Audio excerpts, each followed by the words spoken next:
Hello everyone, my name is Tarun Singh Chufal and welcome to Learning Academy. तो आज इस video में हम लोग बात करने वाले हैं इंटीग्रेशन के कुछ 25 मोस्ट इंपॉर्टेंट क्वेश्चंस की। और क्वेश्चन मैंने कुछ इस तरीके से लिए हैं कि जो आपका लिंक करेगा प्रीवियस ईयर के क्वेश्चन से, यानी कि वहाँ पे इस तरीके के क्वेश्चन पूछे गए। इनफैक्ट कुछ क्वेश्चन ऐसे भी हो सकते हैं जो कि पूछे गए हैं। तो यहाँ पे हम लोग पर्टिकुलर रिवाइज कर रहे होंगे उन 25 क्वेश्चन की जो कि इंपॉर्टेंट रहने वाले हैं। अब इंपॉर्टेंट का ये मतलब मैं नहीं कह रहा हूँ कि यही क्वेश्चन आपके बोर्ड में आ जाएंगे, ऐसा बिल्कुल नहीं है। आपको इससे ज़्यादा प्रैक्टिस करनी है। मैं सिर्फ यहाँ पे 25 क्वेश्चन करवा रहा हूँ इस वीडियो में, आपको इससे ज़्यादा करने, डबल ट्रिपल करने पड़ेंगे, तभी जाके इंटीग्रेशन का जो चैप्टर है वो आप डील कर पाओगे अच्छे से पेपर में। क्योंकि वहाँ पे क्या होता है, वहाँ पे हमारे पास प्रेशर रहता है, टाइम ड्यूरेशन है, और इंटीग्रेशन के क्वेश्चन थोड़े से टफ होते हैं क्योंकि कभी भी कोई भी स्टेप करना पड़ जाता है, कोई भी फॉर्मूला वहाँ पे अप्लाई करना पड़ जाता है। तो वो सारी चीज़ें तभी हो पाएंगी जब आपको फॉर्मूले अच्छे से पता है। तो एक चीज़ नोट कर लीजिए कि अगर आपको इंटीग्रेशन अच्छे से पढ़ना है, ये लास्ट टाइम है आपके पास, अब से कुछ एक आध महीना रह गया है पेपर शुरू होने में। तो अगर आपको अच्छे से इंटीग्रेशन करनी है रिवाइज इस ड्यूरेशन में, तो फॉर्मूले जितने भी हैं, जितने भी फॉर्मूले हैं, उन सबको एक सिंगल शीट पे लिखिए और उनको रिवाइज करते रहिए, और उसके बाद इंटीग्रेशन के क्वेश्चंस में जाना। क्योंकि इंटीग्रेशन के क्वेश्चन मांगते हैं फॉर्मूला, और अगर वो नहीं आते तो इंटीग्रेशन नहीं हो पाएगी। और मैक्सिमम बच्चे फॉर्मूला ही नहीं करते, जिस वजह से इंटीग्रेशन में दिक्कत आती है। तो यहाँ पे मैं क्वेश्चन पिक करता हूँ एक एक करके, तो क्वेश्चन को समझते हैं। अब यहाँ पे अगेन एक और मिस्टेक मत करना, इस वीडियो को कंप्लीट ऐसे मत देखना कि इस वीडियो को ऐसे मत देखना कि कोई मूवी देख रहे हैं। होता यह है कि ईयरफोन डाल देते हैं और बिल्कुल देख रहे होते हैं इस तरीके से जैसे कि मूवी चल रही है। बट आपको पेपर कॉपी जो भी है आपके पास वो लिखिए, उनके नोट बनाने शुरू करिए। जो भी इंपॉर्टेंट पॉइंट्स यहाँ से निकल के आएंगे, जो भी क्वेश्चन रहेगा, जो भी इंपॉर्टेंट पॉइंट मैं आपको बताऊंगा, जैसी भी अप्रोच रहेगी, वो सब कुछ आप नोट डाउन कर सकते हैं, जो कि आपके पेपर में हेल्पफुल रहेगी। तो इसी के साथ हम लोग शुरू करते हैं पहला क्वेश्चन, जो कि आपके पास ये है। दो क्वेश्चन है, अगर आपको अटेम्प्ट करना है तो आप अटेम्प्ट कर सकते हो वीडियो पॉज करके, उसके बाद मेरा सॉल्यूशन देखना और क्या तरीका है इसको सॉल्व करने का। अगर नहीं होता है तो देखना, मेरे पास है x cube minus x square plus x minus one upon x minus one. Complete ये पोर्शन गिवन है। अब हो सकता है कि आपको जब हम डेरिवेटिव सीख के आते हैं तो ही हम इंटीग्रेशन करते हैं। अब डेरिवेटिव में हमने यू अपॉन वी डैश इस तरीके से एक क्वेश्चन रूल पड़ा हुआ है। तो डेरिवेटिव अगर हमें करना है कि नहीं ऐसे दो फंक्शन का जो डिवीजन की फॉर्म है, उसके लिए हमारे पास फॉर्मूला है। बट इंटीग्रेशन के केस में ऐसा कुछ नहीं है, तो यहाँ पे हमें अलग टर्म अपनानी पड़ेगी। हमें क्या करना पड़ेगा, अलजेब्रिक मेथड, नॉर्मल सा क्या करेंगे, इन दोनों को हम डिवाइड कर सकते हैं। ऊपर मेरे पास डिग्री ज़्यादा है, नीचे कम है, तो डिवाइड कर देते हैं। डिवाइड हमने सीखा हुआ है, एक्स माइनस वन ये हो जाएगा x cube minus x square plus x minus one. अच्छा, इसको डिवाइड करने के लिए एक्स स्क्वायर से मल्टीप्लाई करा तो ये हो जाएगा एक्स क्यूब, ये माइनस का ये प्लस का कैंसिल आउट हो गया सब कुछ। यहाँ से एक्स माइनस वन बचेगा, प्लस का वन करूँगा तो ये भी एक्स माइनस वन, और यहाँ पे भी हमारे पास साइन चेंज होंगे, ये प्लस का हो जाएगा और ये माइनस का, ये भी हमारे पास क्या हो जाएगा, कैंसिल आउट। तो रिमाइंडर मेरे पास कितना बच गया, जीरो बच गया। सिंपल सी कैलकुलेशन है, आप कर सकते हो। तो रिमाइंडर मेरे पास जीरो बच गया। हुआ क्या, इस पूरे पोर्शन को हमने डिवाइड करा, हमारे पास एक वैल्यू मिल रही है जो कि है एक्स स्क्वायर प्लस वन। तो उसी को हमें क्या करना है, इंटीग्रेट करना है। अब इंटीग्रेशन की प्रॉपर्टी हमें कहती है कि x square D x plus integration one D x लिखा जा सकता है। ठीक हो गया।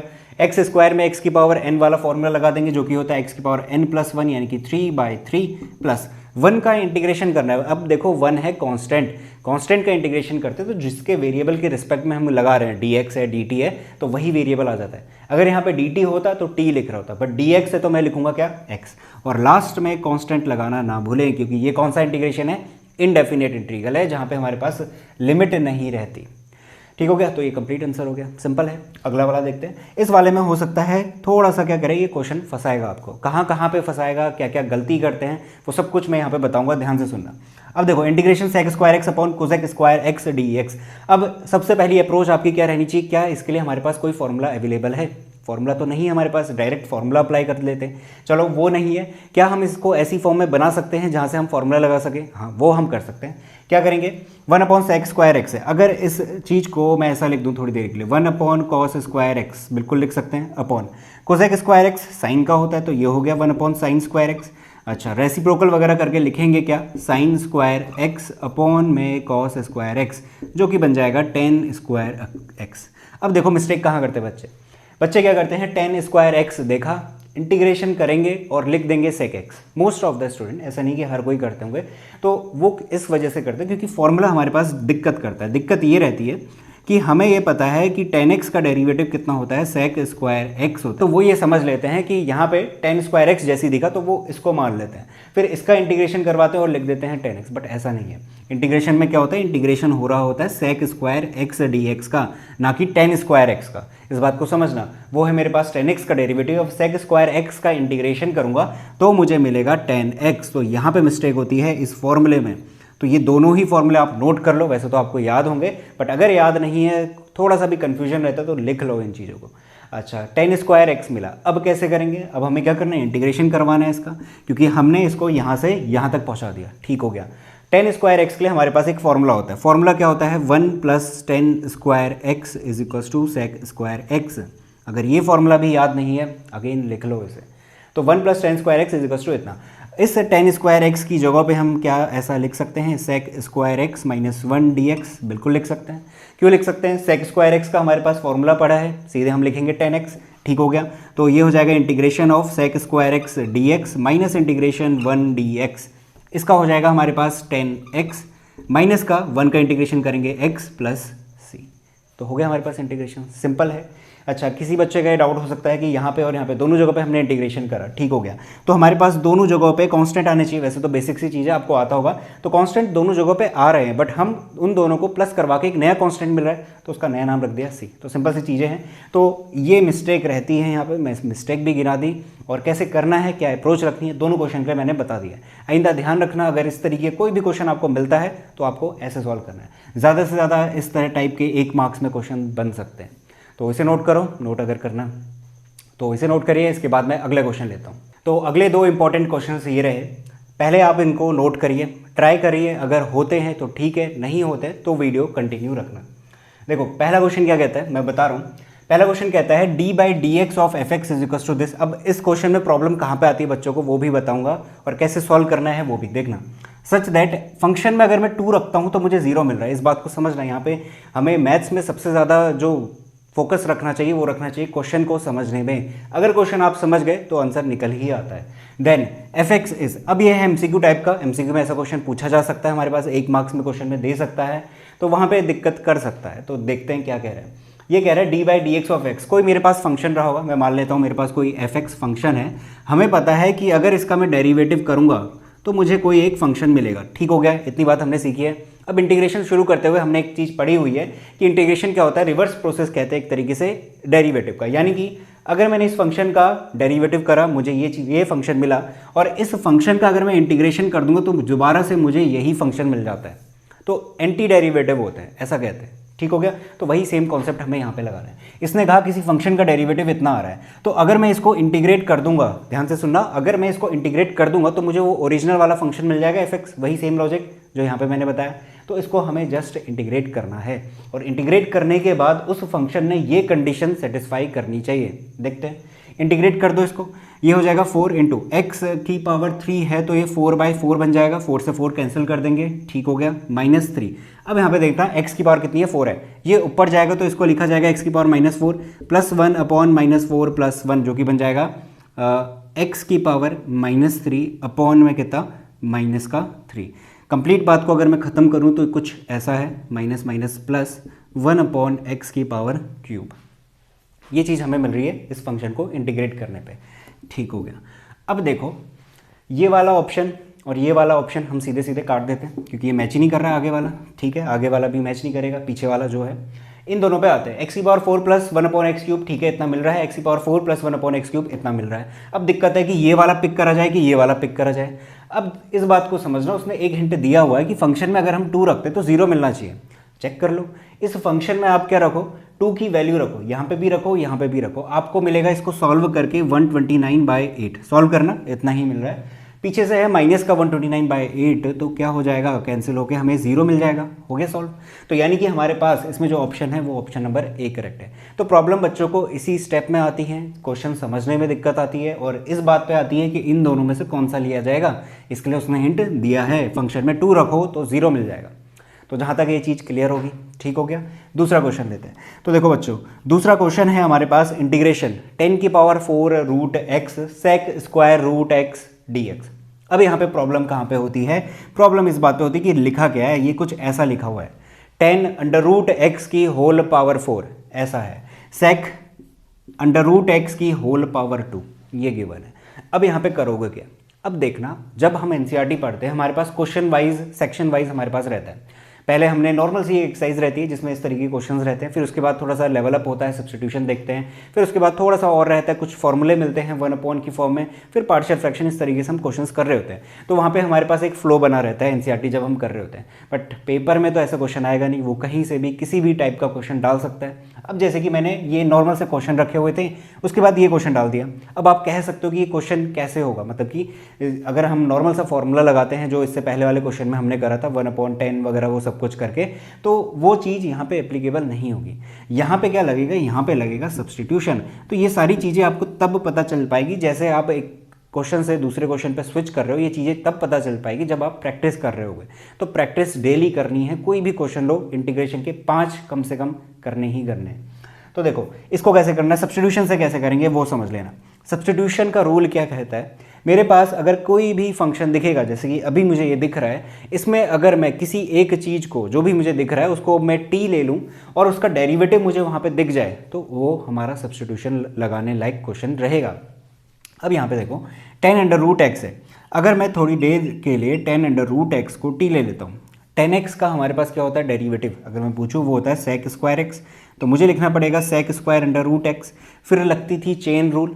चेन रूल क्या कहता था, अंडर रूट एक्स को दोबारा से डेरिवेटिव करो, तो x की पावर कितनी है, वो 1/2 है। मैं क्या करूँगा, n x की पावर n-1 करूँगा, यानी कि 1/2 -1 करूँगा, जो कि माइनस का 1/2 बन जाएगा, जिसको कि लिखा जा सकता है, इसको 1/2 अंडर रूट एक्स नीचे भेज दिया।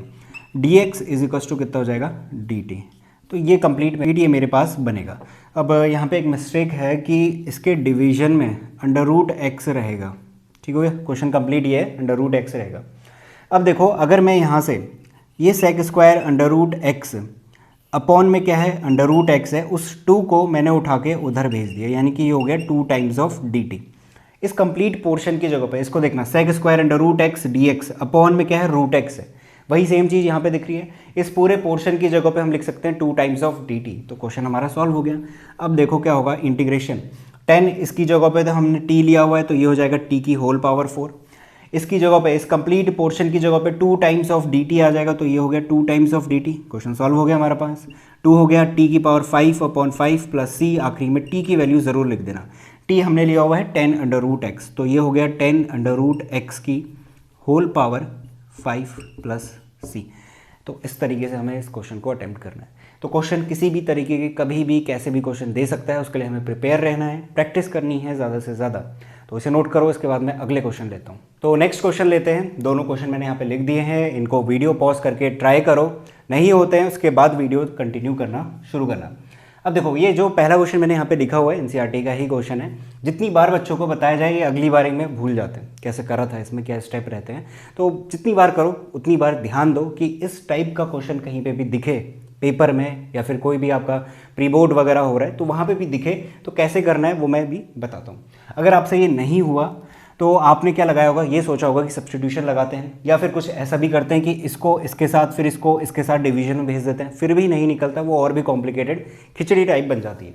अब क्या करना है इसमें, सिंपल सा ये लॉजिक है कि ये जो e की पावर 2x दिख रहा है, इसको सोचो मैं ऐसा लिख सकता हूँ क्या, e की पावर x का होल स्क्वायर -1 अपॉन, नीचे वाले में भी e की पावर x का होल स्क्वायर +1, ठीक है, बिल्कुल लिखा जा सकता है, सही लिखा है ना।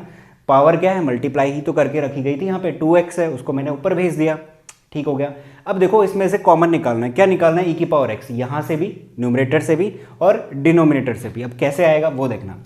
पहले वाले में तो हमारे पास क्या है, 2 e की पावर x है, तो एक e की पावर x अगर मैंने बाहर ले ली तो एक e की पावर x बच जाएगा। अच्छा, इस दूसरे वाले में जो 1 है उसकी जगह पे क्या मैं e की पावर -x रख सकता हूँ, सोचना इस बात को। यहाँ से भी e की पावर x निकाला, यहाँ भी e की पावर x, प्लस यहाँ पे भी मैंने रख दिया e की पावर -x। तो क्या मैं यहाँ पर ये चीज़ें रख सकता था या नहीं, बिल्कुल रख सकता था। देखो ना, मल्टीप्लाई करके देख लो उसको, इसको मल्टीप्लाई करूँगा e की पावर 2x बनेगा, ठीक है, इसको अंदर मल्टीप्लाई करूँगा तो क्या बनेगा, e की पावर x और मल्टीप्लाई में e की पावर -x है, उसे रेसिप्रोकल में भेज दो, e की पावर x को कैंसिल होगा, 1 बनेगा, जो कि वहाँ पे ऑलरेडी बन रहा था। तो सिंपल सा लॉजिक है, अब कुछ नहीं करना आपको, इसको कैंसिल आउट करना है, अब इसको इंटीग्रेट कर दो। सोचो ज़रा क्या होगा, सिंपल सा लॉजिक है, क्या, नीचे वाले को टी ले लो। सब्स्टिट्यूशन का यही फायदा है कि उसका मुझे डेरिवेटिव दिखना चाहिए वहाँ पे, और अगर ऐसा हो रहा है तो वो क्वेश्चन सॉल्व हो जाएगा। देखो ई की पावर एक्स प्लस ई की पावर माइनस एक्स को टी ले लो, ई की पावर एक्स का वही रहता है, ई की पावर माइनस एक्स का भी वही वैल्यू मिलेगी, माइनस एक्स को दोबारा करेंगे तो -1 बन जाता है, तो dx is equals to dt। तो कितना हो जाएगा इंटीग्रेशन, मैं यहाँ पे लिख रहा हूँ इंटीग्रेशन, ऊपर पूरा रिप्लेस हो जाएगा इससे, किससे, dt से, और नीचे हो जाएगा t जो कि बन जाएगा log t। t की वैल्यू क्या है, हमने ये मानी हुई है, तो ये हो जाएगा e की पावर x प्लस e की power minus x plus last में कॉन्स्टेंट c। तो सिंपल सा क्वेश्चन है, बट अप्रोच जो रहती है सोचने की वगैरह करने की, उसमें दिक्कत होती है, जिस वजह से क्वेश्चन सॉल्व नहीं हो पाता। तो ये चीज़ आपको इसमें करनी है, इस चीज़ का ध्यान रखना। अगला क्वेश्चन देखो, अगले क्वेश्चन में थोड़ा सा दिमाग लगाने की ज़रूरत है, थोड़ा सा यहाँ पे स्लाइड चेंज है, और अगेन ये चीज़ देखने की ज़रूरत है कि यहाँ पे क्या कोई चीज़ ऐसी दिख रही है जिसका कि डेरिवेटिव अवेलेबल है। तो ये यहाँ पे 1 - 10x है, ठीक हो गया। अब देखो, इस 1/cos स्क्वायर एक्स को क्या मैं sec स्क्वायर एक्स लिख सकता हूँ? बिल्कुल लिख सकते हैं। अब आप ये पूछोगे ऐसा क्यों करा? ऐसा इसलिए करा क्योंकि 1 - 10x है, मुझे दिखा कि इसको अगर मैं डेरिवेटिव करता हूँ, लोग कर लेते हैं यहाँ पे, अगर मैं 1 - 10x को t लेता हूँ और इसको डिफ्रेंशिएट करता हूँ तो मुझे मिल रहा है माइनस का sec square x dx is equals to dt। ये माइनस बचेगा ना, यहाँ पे 10x का क्या होता है, sec स्क्वायर एक्स होता है, 1 का 0 हो जाएगा, ये बचा, ठीक है। यानी कि मुझे यहाँ पर dx के साथ sec स्क्वायर एक्स चाहिए था, जो कि मिल रहा है यहाँ पे, इसको रेसिप्रोकल करना था, हो गया हमारे पास सॉल्व। तो इसके बाद का जो क्वेश्चन है वो आप सॉल्व करोगे। तो ये हो गया माइनस, यहाँ पे हो गया माइनस इंटीग्रेशन dt अपॉन कितना t। इसके बाद सिंपल सा है, t का डिफरेंशिएट करो, 1/t का कितना होता है, log t होता है। अच्छा, यहाँ पे भी मिस्टेक होती है, यहाँ पे बच्चे कुछ ऐसा कर देते हैं, t की पावर -1 dt ऊपर ले गए, ठीक हो गया। आपने लॉजिक तो सही लगाया, जैसे अभी एक क्वेश्चन करा हुआ था हमने, क्या था, 3/x की पावर क्यूब, ऐसी कुछ था शायद, तो पावर मैं ऊपर ले गया, फिर n+1 करा और नीचे भी n+1 करा, हमारा आंसर सही आ रहा था। अच्छा, वही लॉजिक आपने इसमें भी लगाना चाहा, तो ये हो गया t की पावर -1। अब इसको जरा डिफ्रेंशिएट करो, सॉरी इंटीग्रेट करो, -1 + 1 अपॉन -1 + 1, ये क्या हो रहा है, ये तो नीचे 0 बन रहा है, और नीचे 0 बन रहा है तो नॉट डिफाइंड हो रहा है, तो यहाँ पे प्रॉब्लम आती है। तो इसी के लिए तो हमारे पास log वाला फॉर्मूला था, log x का डेरिवेटिव क्या होता है, log x का डेरिवेटिव 1/x होता है, d/dx करते हैं। इस 1/x का इंटीग्रेशन जब भी करा जाएगा तो हमें मिलता है log x + c। तो इस बात का ध्यान रखना, 1/t मिल रहा है तो ऐसा कुछ मत करना, क्या करना, माइनस का log t और t की वैल्यू रख देना, इसके बाद तो कर ही लोगे, ठीक है। तो इस चीज़ का ध्यान रखना, इन दोनों को नोट करो, इसके बाद मैं अगला क्वेश्चन बताता हूँ। तो अगला क्वेश्चन लेते हैं, और अगर इस क्वेश्चन को देख के आपकी हालत ख़राब हो रही है तो यानी कि आपकी प्रैक्टिस अच्छे से नहीं हुई है, तो प्रैक्टिस करना शुरू करो अब। तो देखो, क्वेश्चन सिंपल सा है, अगेन ट्राई करो, वीडियो पॉज करके फिर सॉल्यूशन देखना। क्वेश्चन कहता है x³ साइन इतना सब कुछ अपॉन दिस। अब यहाँ पे प्रॉब्लम क्या आती है, यहाँ पे प्रॉब्लम आती है कि क्या सब्स्टिट्यूट करा जाए। अच्छा, वैसे हम सब्स्टिट्यूशन का क्वेश्चन कर रहे हैं, तो ये भी क्वेश्चन सब्स्टिट्यूशन का ही है, मैं ऑलरेडी बता रहा हूँ, बट पेपर में अगर ऐसा क्वेश्चन आ गया और वहाँ पे अगर आपको उसी टाइम क्लिक नहीं करा कि इसमें करना क्या है, कैसे अप्रोच लगानी है, तो दिक्कत होने वाली है। अब देखो करने का क्या तरीका है, हमारे पास एक फॉर्मूला है, अगेन फॉर्मूला इंपॉर्टेंट है, अगर फॉर्मूला आपको ध्यान में है तो ही आप इस क्वेश्चन को कर सकते हो, क्योंकि तभी तो क्लिक करेगा, फॉर्मूला क्लिक करेगा तब जाके ये क्वेश्चन होगा। देखो, tan इनवर्स x की पावर 4 मुझे कुछ ऐसा यहाँ पे दिखाई दे रहा है, tan इनवर्स x का डेरिवेटिव अगर मैं करता हूँ तो 1/1 + x² हमें मिलता है। इसी में अगर मैं एक छोटा सा चेंज करता हूँ, इस x को x ना लेते हुए मैं मानता हूँ कि x की जगह पे क्या है, x की पावर 4 है, ठीक है, कर सकते हैं, एंगल है, इज इक्वल्स टू कितना हो जाएगा, 1/1 + x की पावर 4 का होल स्क्वायर नहीं होगा क्या, बिल्कुल होगा। देखो क्यों, x अगर जो भी है उसका स्क्वायर करना पड़ता है यहाँ पे। अब यहाँ पे मेरे पास जो x का काम कर रहा है, यानी जो एंगल का काम कर रहा है, जो कि tan इनवर्स में मुझे देना है, वो खुद x की पावर 4 है, तो उसका स्क्वायर करूंगा ना यहाँ पे, तो 1/1 + x की पावर 4 का होल स्क्वायर होगा, तो वो चीज़ क्या बन जाएगी, 1/1 + x की पावर 8 नहीं बन जाएगी, यही तो दिख रहा है यहाँ पे। तो यानी कि अगर tan इनवर्स x की पावर 4 को मैं t लेता हूँ और उसका डेरिवेटिव करता हूँ तो अकॉर्डिंग टू दिस फॉर्मूला ये मुझे मिलने वाला है। तो यानी कि मैं यहाँ पे लेट करूँगा tan इनवर्स x की पावर 4 = t, इसको डिफ्रेंशिएट करके मुझे जैसा कि मिल ही चुका है तो मैं इसको डायरेक्ट लिख रहा हूँ dx = dt। ये वैल्यूज़ यहाँ पे पुट कर दो, इंटीग्रेशन। अच्छा, x³ का क्या होगा, उस पर भी अभी आते हैं। एक मिस्टेक यहाँ पे हमने कर दी, देखना इस मिस्टेक को क्या करा है हमने। मैंने डिफरेंशिएट तो करके रख दिया, ठीक है, किसको करा, tan इनवर्स x की पावर 4 को, बट एक चीज़ का ध्यान रखना भूल गए कि ये है डेरिवेटिव और यहाँ पे लगता है चेन रूल। तो x की पावर 4 को मैंने जो एज्यूम करा हुआ था कि ये खुद x है, इसको मैं दोबारा डिफरेंशिएट करूँगा। तो x की पावर 4 को डिफरेंशिएट करके मल्टीप्लाई में क्या लिखा जाएगा, 4 टाइम्स ऑफ एक्स क्यूब लिखा जाएगा। ये चीज़ आपको पता है, तो वो चीज़ हमने मिस कर दी, तो मैं उस चीज़ को यहाँ पे लिख देता हूँ। 1/this था, इसी के ऊपर मल्टीप्लिकेशन में हमारे पास हो जाएगा 4 टाइम्स ऑफ एक्स क्यूब, ठीक हो गया। इस 4 को अगर मैं इधर भेजूंगा तो ये हो गया 1/4। अब मैं यहाँ पे ले लेता हूँ चीज़ें। अब देखो x cube d x upon 1 plus x की power 8, x cube d x upon 1 plus x की पावर 8 कितना है, डी टी अपॉन 4 है, तो डी टी मैंने लिख दिया, 1/4 यहाँ आ गया। ऊपर कितना बन जाएगा, साइन टी बन जाएगा, नीचे वाला भी तो हमारा सब कुछ रिप्लेस हो गया है, तो हो गया हमारे पास सॉल्व। क्या मिल गया, साइन टी मिल गया।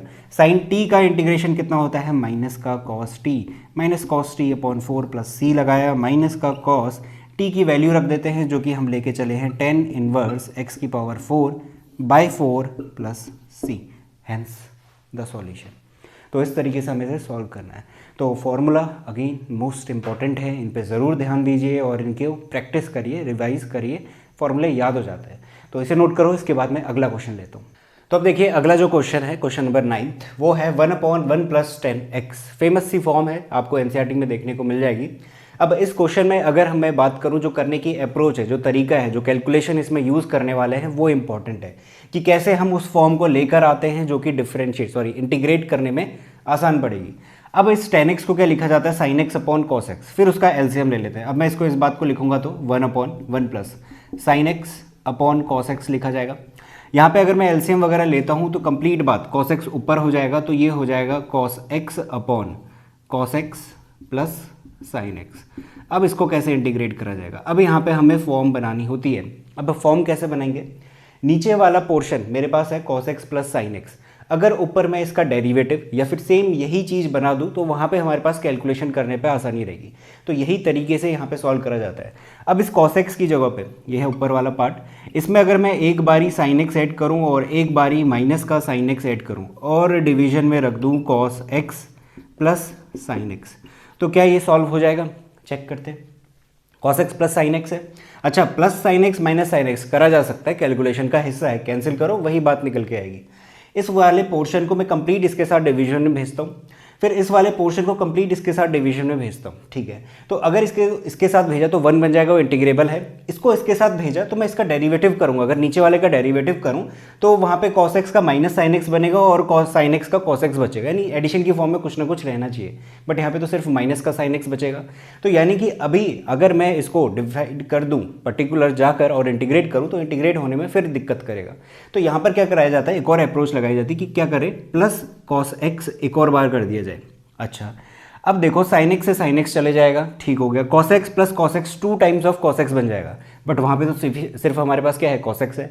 तो यानी कि हमें इसमें क्या करना है, 1/2 से एक बारी मल्टीप्लाई कर देना है। तो ये सारा कैलकुलेशन का हिस्सा है जो कि आपको आना चाहिए, और ऐसी कैलकुलेशन अगर किसी क्वेश्चन में भी लगानी पड़ जाए तो वहाँ पे आपको तुरंत क्लिक करना चाहिए कि ऐसा कुछ हमने करा हुआ है ऑलरेडी।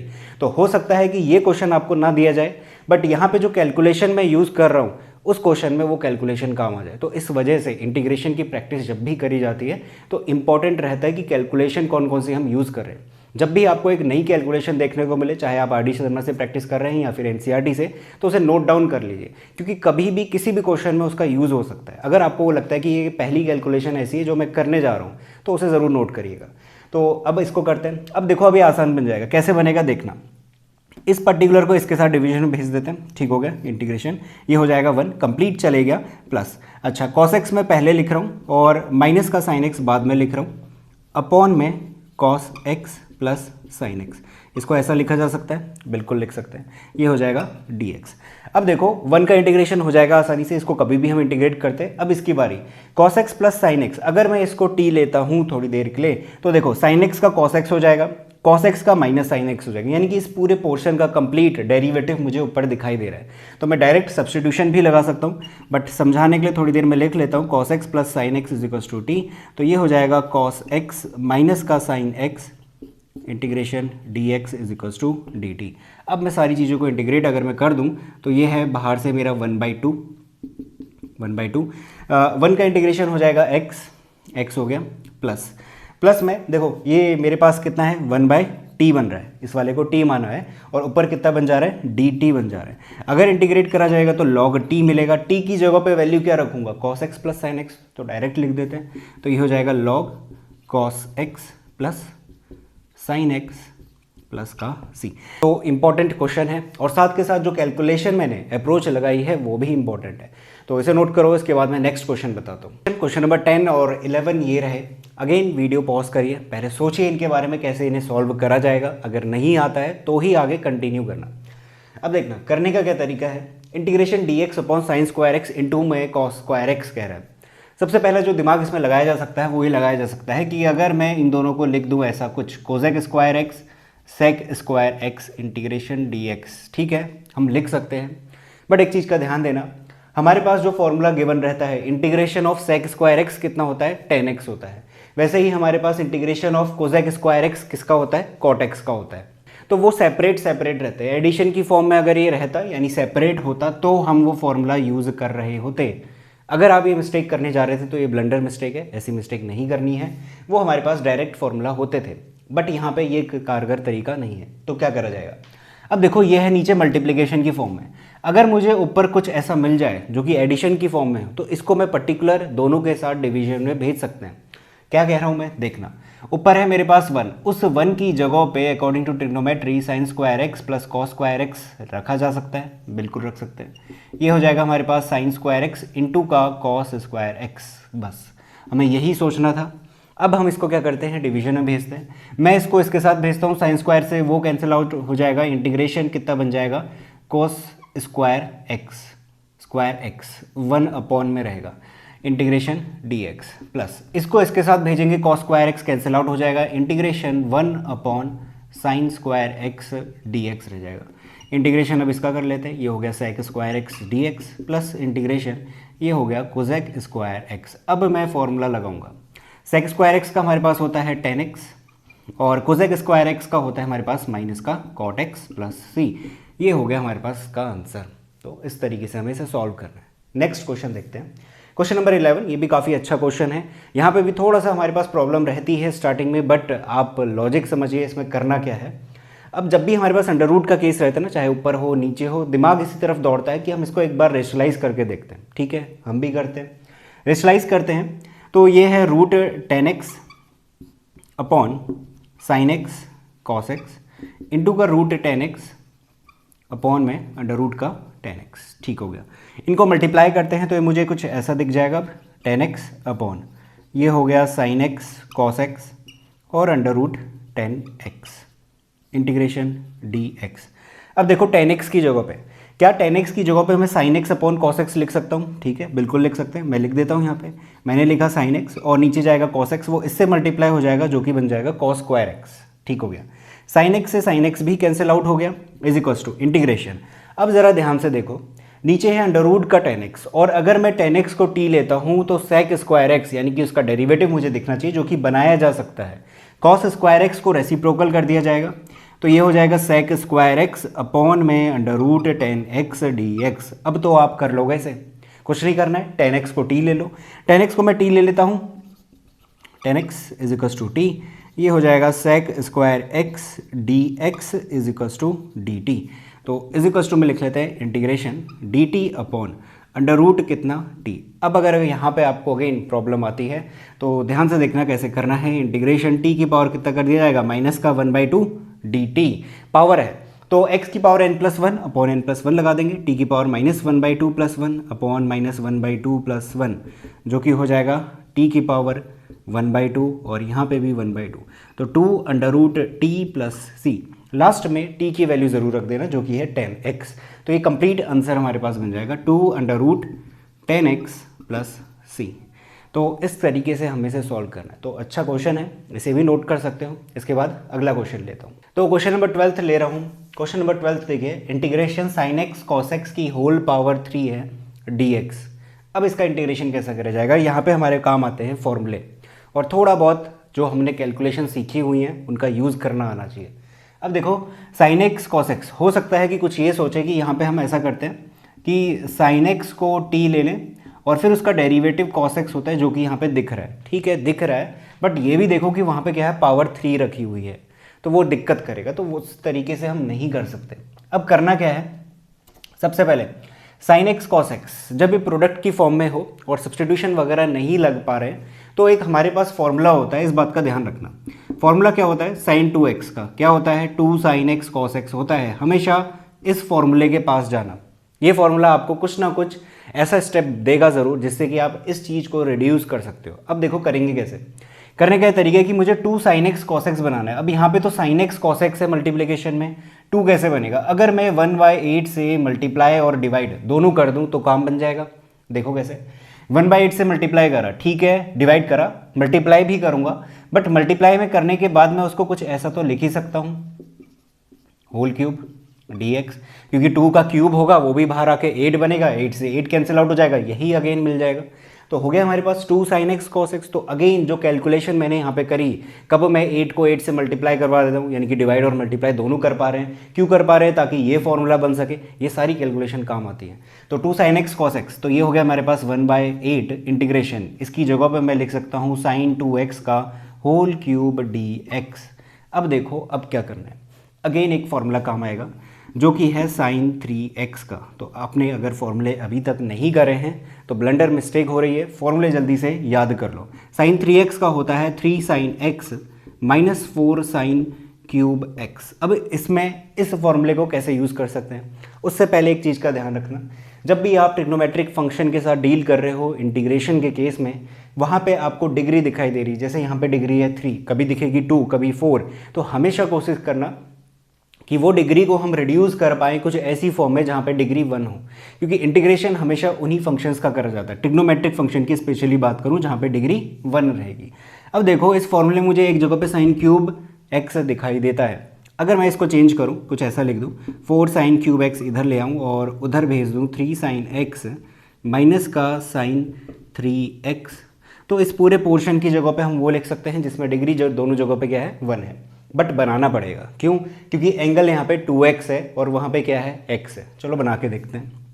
अगर यहाँ पे मैं एंगल 2x बना दूँ और उसका क्यूब, ऐसा लिखा जा सकता है ना, साइन x का होल क्यूब ही तो है वो, अगर मैं साइन क्यूब x कह रहा हूँ तो साइन x का होल क्यूब है, तो मैं एंगल ऐसा बना देता हूँ 2x, तो साइन 2x का होल क्यूब, 4 इधर ले लेता हूँ 3, तो यहाँ भी हमें एंगल साइन 2x की फॉर्म में लिखने चाहिए, ये भी हो जाएगा साइन, अच्छा x की जगह पे 2x लिखूंगा, 3 से मल्टीप्लाई हो जाएगा तो साइन 6x बन जाएगा।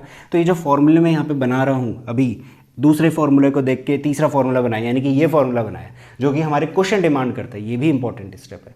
तो इस पूरे पोर्शन की जगह पे 1/4 ऑफ दिस लिख सकता हूँ, तो 1/4 अगर मैं यहाँ ले जाता हूँ तो 8 4 जा 32 हो जाएगा।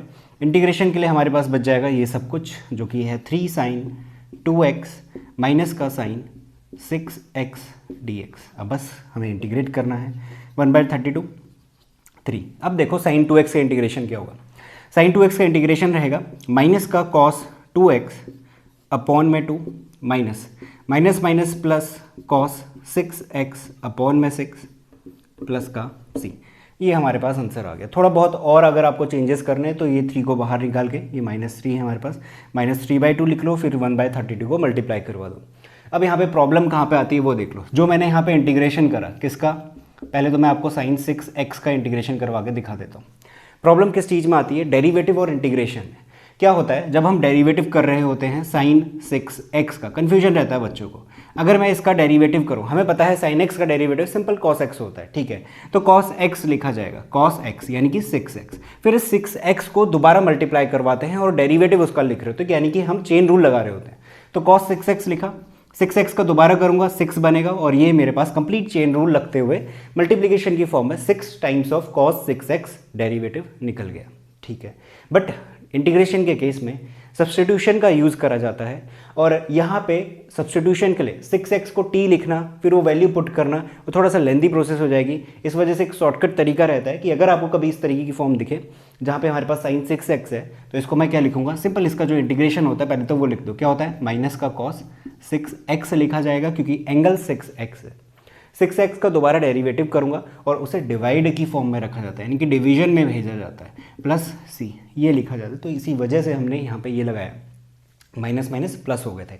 वही सेम तरीका यहाँ पे साइन 2x था, माइनस का कॉस 2x अपॉन में 2। अच्छा, ये अपॉन में 2 जा क्यों रहा होता है? सब्सटीट्यूशन की वजह से, वो भी देख लो। 6x है, मैं थोड़ी देर के लिए 6x को t ले लेता हूँ, ये हो जाएगा 6dx is equal to dt। यानी कि अगर मुझे इसे सॉल्व करना है तो ये कुछ ऐसा बन गया, इंटीग्रेशन साइन t, क्योंकि 6x की जगह पे हमने t ले लिया, dx की जगह पे मैं क्या रखूँगा, 1/6 ऑफ dt रखेंगे, 1/6 ऑफ dt भी रख दिया। अब देखो साइन t का फॉर्मूला क्या होता है, माइनस का कॉस t अपॉन में 6 बन रहा है, और t की वैल्यू रख देना, t की वैल्यू क्या है, 6x है।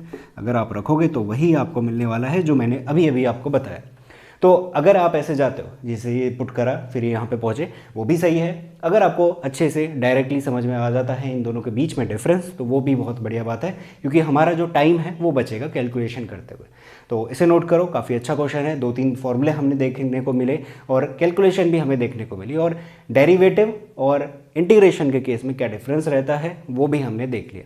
तो इसे नोट करो। इसके बाद हम अगला क्वेश्चन लेते हैं। नंबर 13 करते हैं। अगेन काफ़ी अच्छा क्वेश्चन है, काफ़ी कुछ हम सीखेंगे इस क्वेश्चन में। इंटीग्रेशन है cos x upon 1 plus cos x, और क्या क्या बच्चे गलतियां करते हैं वो भी आपको गिनाऊंगा। तो आगे से अगर कोई भी ऐसा क्वेश्चन मिले वहाँ पे हमें ये गलतियाँ नहीं दोहरानी।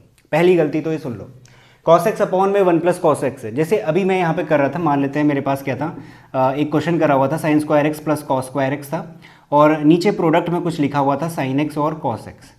इस केस में मैं क्या कर रहा था, इसके साथ डिवीजन में और इसके साथ डिवीजन में भेज रहा था। ठीक है, भेज सकते हैं। ये कुछ ऐसी फॉर्म है, अगर मैं इसको लिखूं a plus b upon a b, तो एक बारी इसके साथ और एक बारी इसके साथ डिवीजन में जा सकता है, ये वैलिड तरीका है।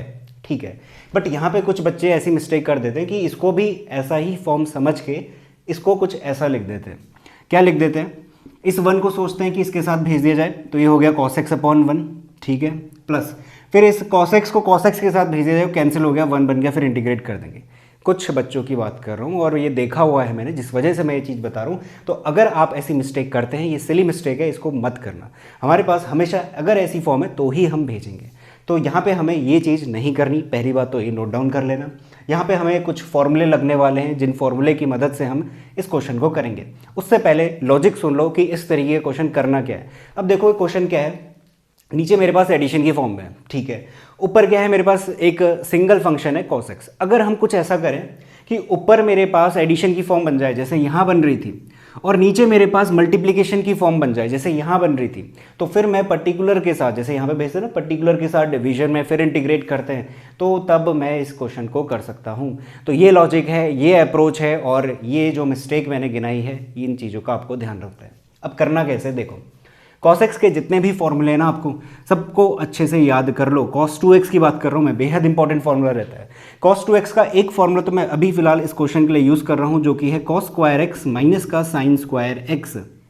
अब देखो यहाँ पे है cos x, अगर मैं ये फॉर्मूला यहाँ पे लगाता हूँ तो लगाने के लिए मुझे इसे बनाना पड़ेगा। कैसे बनाएंगे, अगर इस 2 को मैं हटा देता हूँ और यहाँ पे भी मुझे एंगल को 2 से डिवाइड करना पड़ेगा। यहाँ पे हमने एंगल को एक तरीके से 2 से डिवाइड करा है ताकि cos x बन सके।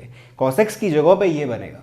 तो अगर ये बन गया तो मेरे पास होगी ना एडिशन की फॉर्म में, ये है प्लस, तो मैं पर्टिकुलर के साथ भेज सकता हूँ। तो ये हो जाएगा cos स्क्वायर x/2 माइनस का कितना, साइन स्क्वायर x/2। अब बात आती है नीचे वाले पोर्शन की। अगर नीचे वाले को हम कामयाब होते हैं कुछ ऐसी फॉर्म में जहाँ पे सिंगल चीज़ हमें देखने को मिल रही है, या फिर मल्टीप्लिकेशन की फॉर्म है, तो हम डिवीजन में भेज के क्वेश्चन को खत्म कर देंगे। अब देखना cos x का एक और फॉर्मूला रहता है, मतलब कि cos 2x का। cos 2x का क्या फॉर्मूला रहता है, यहाँ पे हमारे पास रिक्वायरमेंट रहेगी 2 sine square x minus 1, sorry sine square पहले नहीं होता, cos स्क्वायर x पहले होता है, तो 2 cos स्क्वायर x माइनस 1, ये एक फॉर्मूला होता है cos 2x का। इस 1 को अगर मैं इधर लेके आता हूँ, 1 plus cos 2x is equals to कितना, 2 cos स्क्वायर x। अच्छा, हमें चाहिए 1 प्लस cos x, यहाँ पे है 1 प्लस cos 2x, इस 2 को कैंसिल कर दो, यहाँ पे भी मुझे 2 करना पड़ेगा, तो इसकी जगह पे मैं लिख सकता हूँ 2 times of cos square x/2 integration dx। अब देखो काम कितना आसान बन गया। इस पूरे को मैं इसके साथ, फिर इसको इसके साथ भेजूंगा डिवीजन में। इसके साथ भेजा है तो खत्म ही हो गया, क्या हो गया, 1/2 इंटीग्रेशन 1 dx। इसके साथ भेजा माइनस का 1/2 इंटीग्रेशन, कितना बन जाएगा, 10 स्क्वायर x/2 dx बन जाएगा। अब इसको आप डायरेक्ट इंटीग्रेट मत कर देना, इंटीग्रेशन हमारे पास होता है sec स्क्वायर x dx का, जो कि होता है 10x। इस बात का ध्यान रखना। इसको कैसे करेंगे, इसके लिए एक और फॉर्मूला हमें पता है 1 plus tan square x is equal to कितना होता है, सेक स्क्वायर एक्स होता है, और सेक स्क्वायर एक्स का हम इंटीग्रेशन कर सकते हैं, उसका डायरेक्ट फॉर्मूला है क्या, 10x।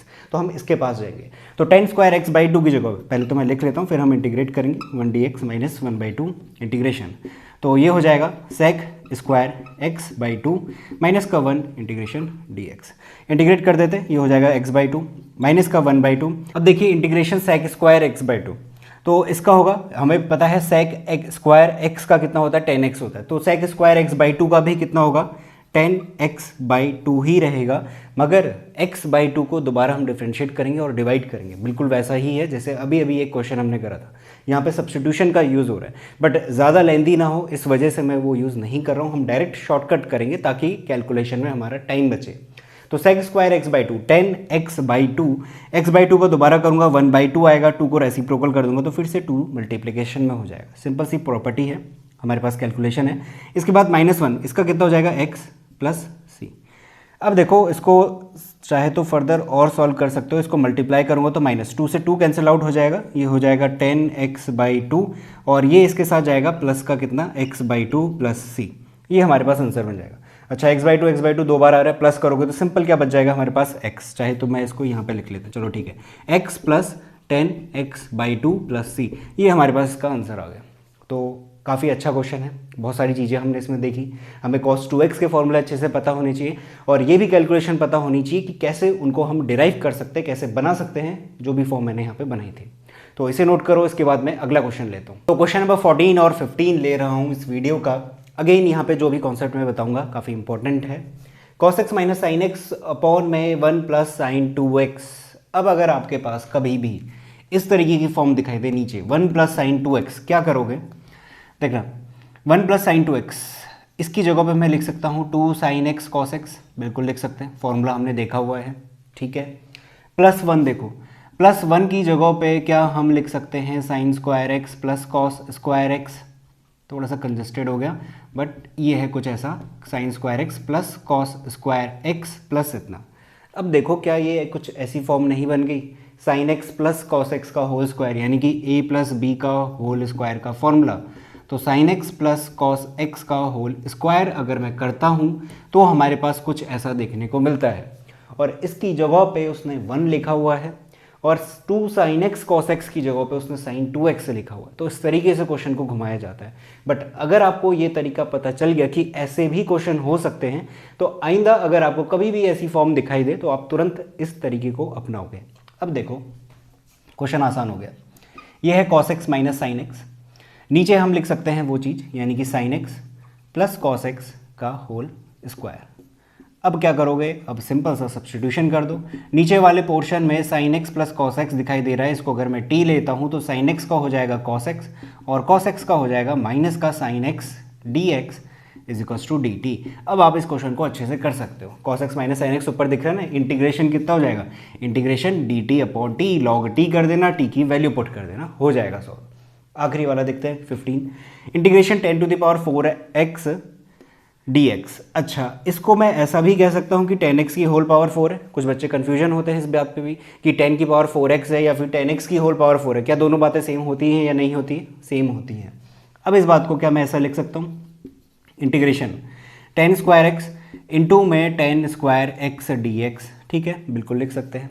अब मेरे पास एक और फॉर्मूला रहता है 1 plus 10 square x is equals to कितना, सेक स्क्वायर एक्स, क्योंकि 10 स्क्वायर एक्स का तो डायरेक्ट हमारे पास कोई भी इंटीग्रेशन अवेलेबल नहीं है, बट हम यहाँ पे 1 प्लस 10 स्क्वायर एक्स, यानी कि 10 स्क्वायर एक्स की जगह पे अगर मैं कुछ लिखना चाहूँ, मैं यहाँ पे लिख लेता हूँ, ये है मेरे पास 10 स्क्वायर एक्स, इसको अभी फिलहाल एज इट इज़ रहने देता हूँ, इसकी जगह पे मैं sec square x minus 1 dx लिख लेता हूँ।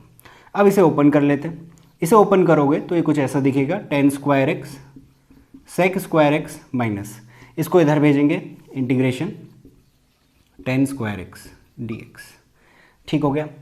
अब देखो ये वाला जो पोर्शन है ये सॉल्व हो जाएगा, कैसे, इस 10x की जगह पे ये अगेन क्या है, 10x स्क्वायर है, यानी कि 10x का होल स्क्वायर है, ये सेक स्क्वायर एक्स है, यानी कि सेक एक्स का होल स्क्वायर है। तो अगर मैं 10x की जगह पे t लेता हूँ तो उसका डेरिवेटिव सेक स्क्वायर एक्स बगल में दिखाई दे रहा है, तो ये तो सॉल्व हो गया। अब बचती है बात इस वाले की, इसका हमारे पास डायरेक्ट फॉर्मूला नहीं होता, तो अगेन मैं यहाँ पे ये ऊपर वाला फॉर्मूला लगा दूंगा। तो लगाते हैं इंटीग्रेशन टेन स्क्वायर एक्स, तो मैं यहाँ पे लिख देता हूँ sec square x minus one integration d x. Sec square x का हो जाएगा हमारे पास कितना, टेन एक्स माइनस इसका कितना हो जाएगा एक्स। तो अगर मैं यहाँ पे लिखूँ तो मैं इसको ऐसे लिख दूंगा minus ten x minus x plus c. इस वाले को तो आप कर लोगे शायद, या फिर मैं सॉल्व कर देता हूँ। अगेन टेन एक्स को क्या लिया, टी लिया। ये सब कुछ आपका फेयर वर्क है, ये सब कुछ शो करना होता है। ये तो जस्ट मैं यहाँ पे सॉल्व करवा रहा हूँ, इस वजह से ऐसे ही रफली लिख रहा हूँ, बट आपको प्रॉपरली लिखना पड़ेगा। तो टेन एक्स का derivative sec square x d x is equal to d t. तो ये हो जाएगा इंटीग्रेशन, टेन एक्स की जगह पे मैं लिख दूंगा t square, sec square x d x यहाँ पे होगा ना, तो उसकी जगह पे हो जाएगा टी। तो ये हो गया टी क्यूब बाई थ्री, और टी की वैल्यू है हमारे पास टेन एक्स, तो टेन एक्स का whole power three upon three, और माइनस में ये सब कुछ माइनस का टेन एक्स प्लस सी। तो ये हमारे पास इसका आंसर आ जाएगा। तो ऐसे हमें इस क्वेश्चन को सॉल्व करना था, तो इसे नोट करो। इसके बाद नेक्स्ट क्वेश्चन लेते हैं। तो अगले दो क्वेश्चन में 16 और 17 क्वेश्चन में हम इस फॉर्म की बात करने वाले हैं। ये बेहद इंपॉर्टेंट फॉर्म हो सकती है अगर हमारे पास 1 मार्क्स में क्वेश्चन दिया जाए, और वहाँ पर आप फंस सकते हो अगर आपको ये फॉर्म ध्यान में नहीं है। क्या कहता है, अगर आपको कुछ इस फॉर्म में दिखे ई की पावर एक्स है, फिर एक फंक्शन है और उसका डेरिवेटिव उसी क्वेश्चन में दिखाई दे रहा है, तो हमारे पास डायरेक्ट आंसर लिखा जाएगा कि ई की power x f x plus c, ये इसका इंटीग्रेशन होगा। तो वहाँ पे हमें डायरेक्ट ये अप्रोच अपनानी पड़ती है, बट क्वेश्चन इतनी आसानी से बना के देगा नहीं। हमें वहाँ पे फंक्शन ढूंढना पड़ेगा, फिर उसका डेरिवेटिव कौन सा है वो भी ढूंढना पड़ेगा, तो वो छुपा रहेगा उस क्वेश्चन में। अब जैसे कि ये क्वेश्चन नंबर 16 और 17 है, इसमें देखो ये है मेरे पास ई की पावर एक्स, ठीक है, मैं लिख लेता हूँ। अगर मैं इस वन अपॉन इसको पूरे डिवीजन में भेजूँ, यानी कि one upon one plus cos x, ठीक है, ऐसा करा जा सकता है, प्लस और फिर एक बारी साइन एक्स के साथ one upon one plus cos x. Again यहाँ पे ऐसा कुछ मिस्टेक मत कर देना कि इस वन को एक बारी वन के साथ, फिर एक कॉस एक्स को एक बारी साइन एक्स के साथ भेज दिया, ऐसा नहीं कर सकते, पूरा कंप्लीट जाएगा। क्योंकि अगर आप यहाँ से एलसीएम लोगे तब जाके तो ये बनेगा, है, तो इस चीज़ का ध्यान रखना, ठीक है। अब ये बना, अब अगर यहाँ पे मैं देखूँ कि कौन मेरा एफ एक्स रहेगा, कौन एफ डैश एक्स रहेगा, तो उसके लिए मुझे यहाँ पे डेरिवेटिव लेना पड़ेगा। आप हो सकता है कि पहले आप इस चीज़ को कंसिडर करो, इसका डेरिवेटिव निकालो, तो आपको लग रहा होगा कि ये हमें मिलेगा, बट आपको ये कैलकुलेशन करनी पड़ेगी। मुझे तो ऑलरेडी पता है कि इसको अगर मैं डिफ्रेंशिएट करूँगा तो मुझे ये मिलने वाला है। अब देखते हैं कैसे मिलेगा, बट आप हो सकता है हिट एंड ट्रायल मेथड लगाओ, पहले इसको करोगे नहीं मिलेगा, फिर इसको करना, वो मिल जाएगा। करोगे कैसे, ये है sign x upon one plus cos x, derivative करना है, क्वेश्चन रूल लगाना। क्वेश्चन रूल अगर मैं लगाता हूँ तो नीचे हो जाएगा वन प्लस कॉस एक्स का होल स्क्वायर, साइन एक्स का करेंगे एक बारी, वो होगा कॉस एक्स, और नीचे का one plus cos x as it is. Question rule आपको पता होना चाहिए माइनस का। अच्छा, साइन एक्स का हमने कर लिया, तो साइन एक्स अब की बार as it is, one plus cos x का करेंगे, वहाँ से हमें मिल जाएगा माइनस का साइन एक्स। तो ये कंप्लीट हो जाएगा cos x plus cos square x, मैंने मल्टीप्लाई करवा दिया, और यहाँ से मिल जाएगा मुझे one plus sign square x upon में वन प्लस कॉस एक्स का होल स्क्वायर, ठीक है। ये ऊपर कितना बन जाएगा, वन बन जाएगा, one plus cos x cancel करोगे, one upon one plus cos x बच जाएगा, क्योंकि नीचे स्क्वायर है।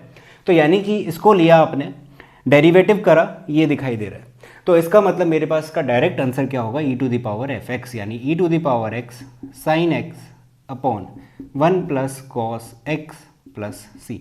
लास्ट में कांस्टेंट लगाना ना भूलें। तो इस तरीके से हमें इसे सॉल्व करना होता है। आखिरी क्वेश्चन देखो 17 वाला, अगेन यहाँ पे हिडन है, कैसे पहचानना है देखते हैं। यह है ई की पावर एक्स, नीचे मेरा x माइनस वन दिखाई दे रहा है, ऊपर अगर मैं x माइनस वन बनाऊँ तो उसको डिवीजन में भेजूंगा, तब जाके मुझे कुछ ना कुछ F x plus F dash x की फॉर्म मिलेगी। देखो कैसे, x माइनस थ्री है, क्या मैं उसे x minus one minus two लिख सकता हूँ, बिल्कुल लिख सकता हूँ। नीचे है x माइनस वन का होल क्यूब, ठीक है, इसको इसके साथ डिवीजन में भेज देते हैं। इसको इसके साथ भेजा तो ये हो जाएगा complete one upon x minus one की होल पावर टू, क्योंकि कैंसिल आउट हो जाएगा, और यहाँ पे हो जाएगा minus two upon x minus one का whole cube d x integration. तो अब यहाँ पे आपको पहचानना है कौन एफ एक्स है, कौन उसका डेरिवेटिव है। तो अगर देखा जाए ये जो one upon x minus one का होल स्क्वायर है, ये इसका डेरिवेटिव होगा, आप कर लेना। आपको क्या करना पड़ेगा, इसका अगेन क्वेश्चन रूल निकालना पड़ेगा, या फिर अगर आप वो नहीं करना चाहते तो आप एक काम करो, इसको मैं एक्स माइनस वन की होल पावर माइनस टू लिख सकता हूँ, ठीक है। N x to the power n minus one करा जाएगा तो माइनस थ्री लिखा जाएगा, एक्स माइनस वन को दोबारा करेंगे वो वन ही बनेगा, तो minus two upon x minus one का होल क्यूब मिल तो रहा है, तो यानी डेरिवेटिव किया जा सकता है, तो डिफ्रेंशिएट हो गया। तो हमारे पास इंटीग्रेशन में क्या मिल गया, ई की पावर एक्स अपॉन में एक्स माइनस 1 का whole square plus c, hence ये हमारे पास इसका आंसर हो गया। तो बेहद ही इंपॉर्टेंट फॉर्म है, इस तरीके के क्वेश्चन पूछे जा सकते हैं 1 या 2 मार्क्स में। अगर आपको ये चीज़ क्लिक कर गई तो ही आप उस क्वेश्चन को अटेम्प्ट कर पाओगे। तो इसे नोट करो, इसके बाद में नेक्स्ट क्वेश्चन लेता हूँ। तो क्वेश्चन नंबर 18 लेते हैं। यहाँ पे हमें गिवन है होल इंटीग्रेशन अंडर रूट के अंदर 1 minus root x upon 1 plus root x. अब देखिए इस तरीके क्वेश्चन को करने का क्या तरीका है, जब भी अंडर रूट वगैरह लगा रहे तो हमेशा एक कोशिश ज़रूर करना कि वहाँ पे रेशनलाइज करके चेक कर लेना। क्या पता हमारे पास ऐसी फॉर्म मिल जाए जो इजीली इंटीग्रेबल हो, या फिर उसके बाद का कुछ हिंट हमें ज़रूर मिलेगा। तो यहाँ पे भी हम वही करेंगे, बट इस बात का ध्यान रखना ये कंप्लीट पहले हमारे पास अंडर रूट है और इसके अंदर हमें क्या करवाना है, रेशनलाइज करवाना है। तो कर लेते हैं 1 minus under root x upon में 1 plus root x into 1 minus under root x upon में 1 minus under root x. Rationalize करने पे ऊपर वाली चीज़ मिल जाएगी 1 माइनस अंडर रूट एक्स का होल स्क्वायर, क्योंकि दोनों बातें सेम हैं। और नीचे देखिए a plus b a minus b है, तो a square minus b square लगाया जा सकता है, ठीक है। तो 1 का स्क्वायर 1 माइनस बी स्क्वायर यानी कि अंडर रूट एक्स का होल स्क्वायर। 2 से 1/2 कैंसिल आउट हो जाएगा, तो कितना बच जाएगा, सिर्फ x बच जाएगा। इस बात को अगर मैं लिखूं, देखो अंडर रूट ऊपर और नीचे न्यूमरेटर डिनोमिनेटर दोनों जगहों पे लगेगा। ऊपर मेरे पास ऑलरेडी स्क्वायर है, वहाँ पे अंडर रूट लगा तो वो बाहर आ जाएगा और लिखा जा सकता है 1 माइनस अंडर रूट एक्स। नीचे वाले में ऐसा नहीं होगा, तो वहाँ पे मुझे अंडर रूट लगाना पड़ेगा। तो यानी कि हमने इस फॉर्म को चेंज कर दिया कुछ इस तरीके से। अब देखना इसके बाद क्या करना है। इसके बाद हमारे पास ऐसा कोई फॉर्म नहीं मिल रही है जिसको कि मैं इसको इंटीग्रेट कर पाऊँ। तो यहाँ पे हमेशा एक कोशिश करना कि x is equal to something मान लेना, कोई भी ट्रिग्नोमेट्रिक फंक्शन ले लेना। उसको लेने का क्या रीज़न है अभी समझ में आएगा। तो मैं यहाँ पे ले लेता हूँ x is equal to sine square theta. अब देखो अगर मैं साइन स्क्वायर थीटा लेता हूँ, आप कॉस स्क्वायर थीटा भी ले सकते थे, मैं साइन स्क्वायर थीटा ले रहा हूँ। साइन स्क्वायर थीटा रखता हूँ, यहाँ रखूंगा तो अंडर रूट से बाहर आ जाएगा, 1 माइनस साइन थीटा बन जाएगा, ठीक है। यहाँ पे भी 1 माइनस साइन स्क्वायर थीटा होगा, कॉस स्क्वायर थीटा बनेगा, रूट से बाहर कॉस थीटा आ जाएगा। तो पूरी जो फॉर्म है वो कंप्लीट थीटा के रिस्पेक्ट में आ जाएगी। तो इसको डिफ्रेंशिएट भी कर लेते हैं। तो d x is equal to 2 sine theta, और साइन थीटा का दोबारा करेंगे तो मिलेगा कॉस थीटा इंटू में डी थीटा। सारी वैल्यूज़ यहाँ पे पुट करते हैं, इंटीग्रेशन। अब देखो 1 minus under root x, x की जगह पे साइन स्क्वायर थीटा यानी कि कितना बन गया, साइन थीटा अपॉन नीचे वाले में जैसा कि बोला 1 minus sign square theta cos square theta बनेगा, बाहर आके मुझे कॉस थीटा मिल जाएगा इंटू में डी एक्स की जगह पे ये रहा डी एक्स, ये कंप्लीट लिखना पड़ेगा। तो ये हो जाएगा 2 साइन थीटा इंटू में cos theta D theta. Cos theta से ये चीज़ कैंसिल आउट हो गई। अब इसको मैं इसके साथ और इसके साथ दोनों के साथ मल्टीप्लाई करते हैं और यहाँ पे लिखते हैं इंटीग्रेशन। ये हो जाएगा हमारे पास 2 sine theta D theta minus integration 2 times of sine square theta D theta. देखो इसे मल्टीप्लाई करोगे तो 2 times of sine square theta मिलेगा, ठीक है। ये वाला तो इंटीग्रेट हो जाएगा, साइन थीटा का होता है माइनस कॉस थीटा, ठीक है। इस वाले में थोड़ी सी प्रॉब्लम रहेगी, बट अगेन जैसा कि मैंने बताया जब भी आपको डिग्री वगैरह मिले उसे ऐसी फॉर्म में चेंज करो फॉर्मूले की हेल्प से जहाँ पे डिग्री 1 मिले। अब इसके लिए एक काम लगेगा, कॉस 2 थीटा का फॉर्मूला। कॉस 2 थीटा कितना होता है, 1 माइनस 2 साइन स्क्वायर थीटा। तो एक फॉर्मूला हमारे पास ये भी रहता है। अब देखो यहाँ पे है 2 साइन स्क्वायर थीटा, इस 2 को अगर मैं दोबारा से अंदर ही लिख दूँ तो 2 साइन स्क्वायर थीटा, इस पूरे की जगह पे मैं ये चीज़ रिप्लेस करवा सकता हूँ। तो ये लिखा जा सकता है 2 sine square theta is equal to कितना, 1 माइनस कॉस 2 थीटा। और यहाँ पे देखो डिग्री कितनी है, 1 है, तो यानी ये इंटीग्रेट हो जाएगा। तो वही सारी वैल्यूज़ रख देते हैं। ये हो जाएगा 2 times of sine theta D theta minus integration 2 sine square theta की जगह पे integration 1 minus cos 2 theta D theta. अब इंटीग्रेट कर देते सबको एक साथ, तो ये हो जाएगा माइनस का 2 कॉस थीटा, माइनस ये बाहर आएगा तो माइनस का थीटा, और ये माइनस माइनस का प्लस। कॉस 2 थीटा की वैल्यू देखो कितनी होगी, ये रहेगी पॉजिटिव का साइन 2 थीटा। 2 थीटा का दोबारा करेंगे और वहाँ से जो भी मिलेगा उसे डिवाइड करेंगे, सब्स्टिट्यूशन ही हो रहा है यहाँ पे। तो 2 थीटा 2 बचेगा अपॉन 2 कर दिया प्लस सी। तो ये हो गया हमारे पास आंसर। बट एक यहाँ पे एक चीज़ रख लेना, देखो फंक्शन हमारा x के रिस्पेक्ट में था तो इंटीग्रेट करके भी हमारा x में आना चाहिए था। यहाँ पे थीटा है तो हम यहाँ पे ये जो लिया हुआ था x is equal to sine square theta, इसका अंडर रूट करूँगा दोनों जगहों पे, तो ये हो जाएगा root x is equal to sine theta, और यहाँ से लिख देंगे थीटा इज इक्वल टू कितना, साइन इनवर्स रूट x। ऐसा करा जा सकता है। तो जहाँ जहाँ पे आपको थीटा दिखाई दे रहा है वहाँ पे आप सिंपल इतना sine inverse under root x लिख के छोड़ देना, वही हमारे पास आंसर बन जाएगा। तो आसान सा क्वेश्चन है, बट ये लेंदी बन सकता है अगर आप प्रॉपर जो भी स्टेप मैंने बताए हैं वो नहीं फॉलो कर रहे हो तो तो हमारे पास जब भी इस तरीके का क्वेश्चन दिखे हमें रेशनलाइज पे जाना है। और एक और कैलकुलेशन जो कि हमने लेट करने वाली मांगी है, यानी कि हम ट्रिग्नोमेट्रिक फंक्शन में लेट करवा सकते हैं अकॉर्डिंग टू हमारे पास जो भी फंक्शन बन रहा है, तो उस चीज़ का भी आपको ध्यान देना है। तो इसे नोट करो, इसके बाद में 19th क्वेश्चन लेता हूँ। तो अब हम देखते हैं क्वेश्चन नंबर 19। यहाँ पे हमारे पास है इंटीग्रेशन 0 से π/2 sin 2x into tan inverse sin x dx। Again video pause करके आराम से इस क्वेश्चन को करने की ट्राई करिए। अगर क्लिक कर रहा है कुछ भी, जो भी आपको क्लिक कर रहा है कि इसमें सब्स्टिट्यूशन होगा या फिर आप फॉर्मूला लगा सकते हो या फिर आईलेट का यूज़ कर सकते हो, यानी कि बाय पार्ट्स का, तो जो भी चीज़ लगा सकते हो लगा के देखो। अगर आंसर मिल रहा है ठीक है, नहीं मिल रहा है तो दोबारा से वीडियो को प्ले करिए और कंप्लीट सॉल्यूशन देख लो। अब देखो करना क्या है इसमें, इंटीग्रेशन 0 से π/2 sin 2x है इंटू में tan इनवर्स sin x है। हमेशा एक चीज़ का ध्यान में रखना, जब भी हमारे पास इनवर्स ट्रिग्नोमेट्रिक फंक्शन होते हैं, जैसे कि यहाँ पे tan इनवर्स समथिंग है, तो जब भी ऐसा होता है तो मैक्सिमम केसेस में ये वाला जो है यानी tan इनवर्स के अंदर जो है उसे t लेके क्वेश्चन बन रहा होता है। तो इतनी चीज़ हमने नोटिस कर ली, ठीक है। अब यहाँ पे मुझे दिख रहा है कि sin 2x है, इसका हमें फॉर्मूला पता है 2 sin x cos x होता है, तो वो लगा देते हैं सबसे पहले। तो इंटीग्रेशन 0 से लेकर π/2 ये हो जाएगा 2 sin x cos x और मल्टीप्लिकेशन में tan inverse sin x dx। अब देखो, अब आपको साफ साफ पता चल रहा होगा, अगर आप sin x को t लेते हो उसका डेरिवेटिव cos x यहाँ पे दिख गया, बस सब्स्टिट्यूशन लगा दो, हो गया क्वेश्चन सॉल्व। तो यहाँ पे ले लेते हैं let sin x is equal to t, ये हो जाएगा cos x dx is equal to dt। Replace कर देंगे सारी चीज़ें, ये हो गया 2 टाइम्स ऑफ। अच्छा, लिमिट भी हमारे पास चेंज होती है जब हम सब्स्टिट्यूशन कर रहे होते हैं, लिमिट हमारे पास चेंज होती है, तो लिमिट को भी साथ के साथ चेंज कर लेते हैं। देखो यहाँ से चेंज होगी, क्या कहता है, जब 0 है तो साइन 0 रखूंगा तो t भी कितना मिलेगा, 0 मिल जाएगा। π/2 तो साइन π/2 कितना मिलेगा, 1 मिलेगा, तो t की वैल्यू कितनी हो जाएगी, 1। तो 0 to 1 ये हमारी लिमिट हो जाएगी। अब बाकी वैल्यूज रखते हैं, साइन x की जगह पे कितना रखना है, t रखना है। cos x dx की जगह पे खुद ब खुद dt हो जाएगा। tan इनवर्स sin x है तो वहाँ पे कितना हो जाएगा, इनटू में tan इनवर्स t हो जाएगा। अब देखो ये क्या बन गया, ये है बाई पार्ट्स का क्वेश्चन, जहाँ पे हम आईलेट की मदद से ILATE, इस वीडियो में अभी तक इस तरीके का क्वेश्चन हमने करा नहीं है। आई का मतलब होता है इन्वर्स ट्रिग्नोमेट्रिक फंक्शन, एल का मतलब लॉगरिथमिक, ए का एल्जेब्रिक, टी का ट्रिग्नोमेट्रिक फंक्शन और आखिरी में आता है एक्सपोनेंशियल फंक्शन। अब देखो यहाँ पे tan इनवर्स टी क्या है, मेरे पास इन्वर्स ट्रिग्नोमेट्रिक फंक्शन है, और सिंपल टी की बात करूँ वो क्या है, एल्जेब्रिक फंक्शन है, यानी कि पहला फंक्शन कौन बनेगा, tan इनवर्स t बनेगा। हमारे पास फॉर्मूला ऐसा होता है ना, integration of fx gx dx, तो पहला फंक्शन यानी कि fx की बात हो रही है, ये कौन डिसाइड करता है, आईलेट वर्ड से डिसाइड होता है।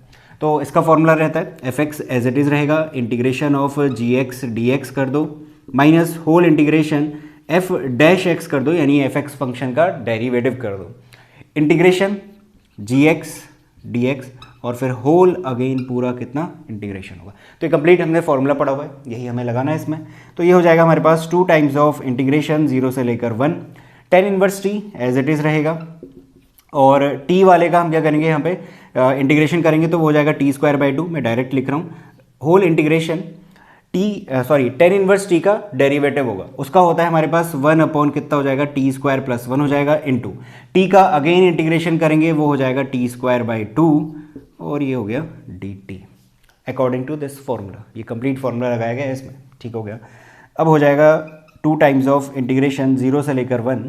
देखिए इस क्वेश्चन में ना आप एक काम करना, डायरेक्ट जो हमारे पास लिमिट है, upper limit minus lower limit करते हैं ना इंटीग्रेट करने के बाद, वो चीज़ अभी मत करना जब तक कि आपका कंप्लीट फॉर्मूला नहीं लग जाता और उसके बाद हमारे पास एक कंप्लीट आखिरी का स्टेप नहीं आ जाता, तब तक ये लिमिट 0 से लेकर 1 वाली हमें नहीं लगानी, क्योंकि वो खामखा कैलकुलेशन लंबी करवाएगा। अगर मैंने अभी से इसमें लिमिट रखनी शुरू कर दी, ये वाला मेरे पास इंटीग्रेट हो चुका है, फिर इसको अलग से इंटीग्रेट करके लाऊंगा, फिर लिमिट लगाऊंगा, वो सब में टाइम वेस्ट होगा। तो कंप्लीट आंसर जब मिलेगा आखिरी में जाके हम लोग लिमिट लगाएंगे।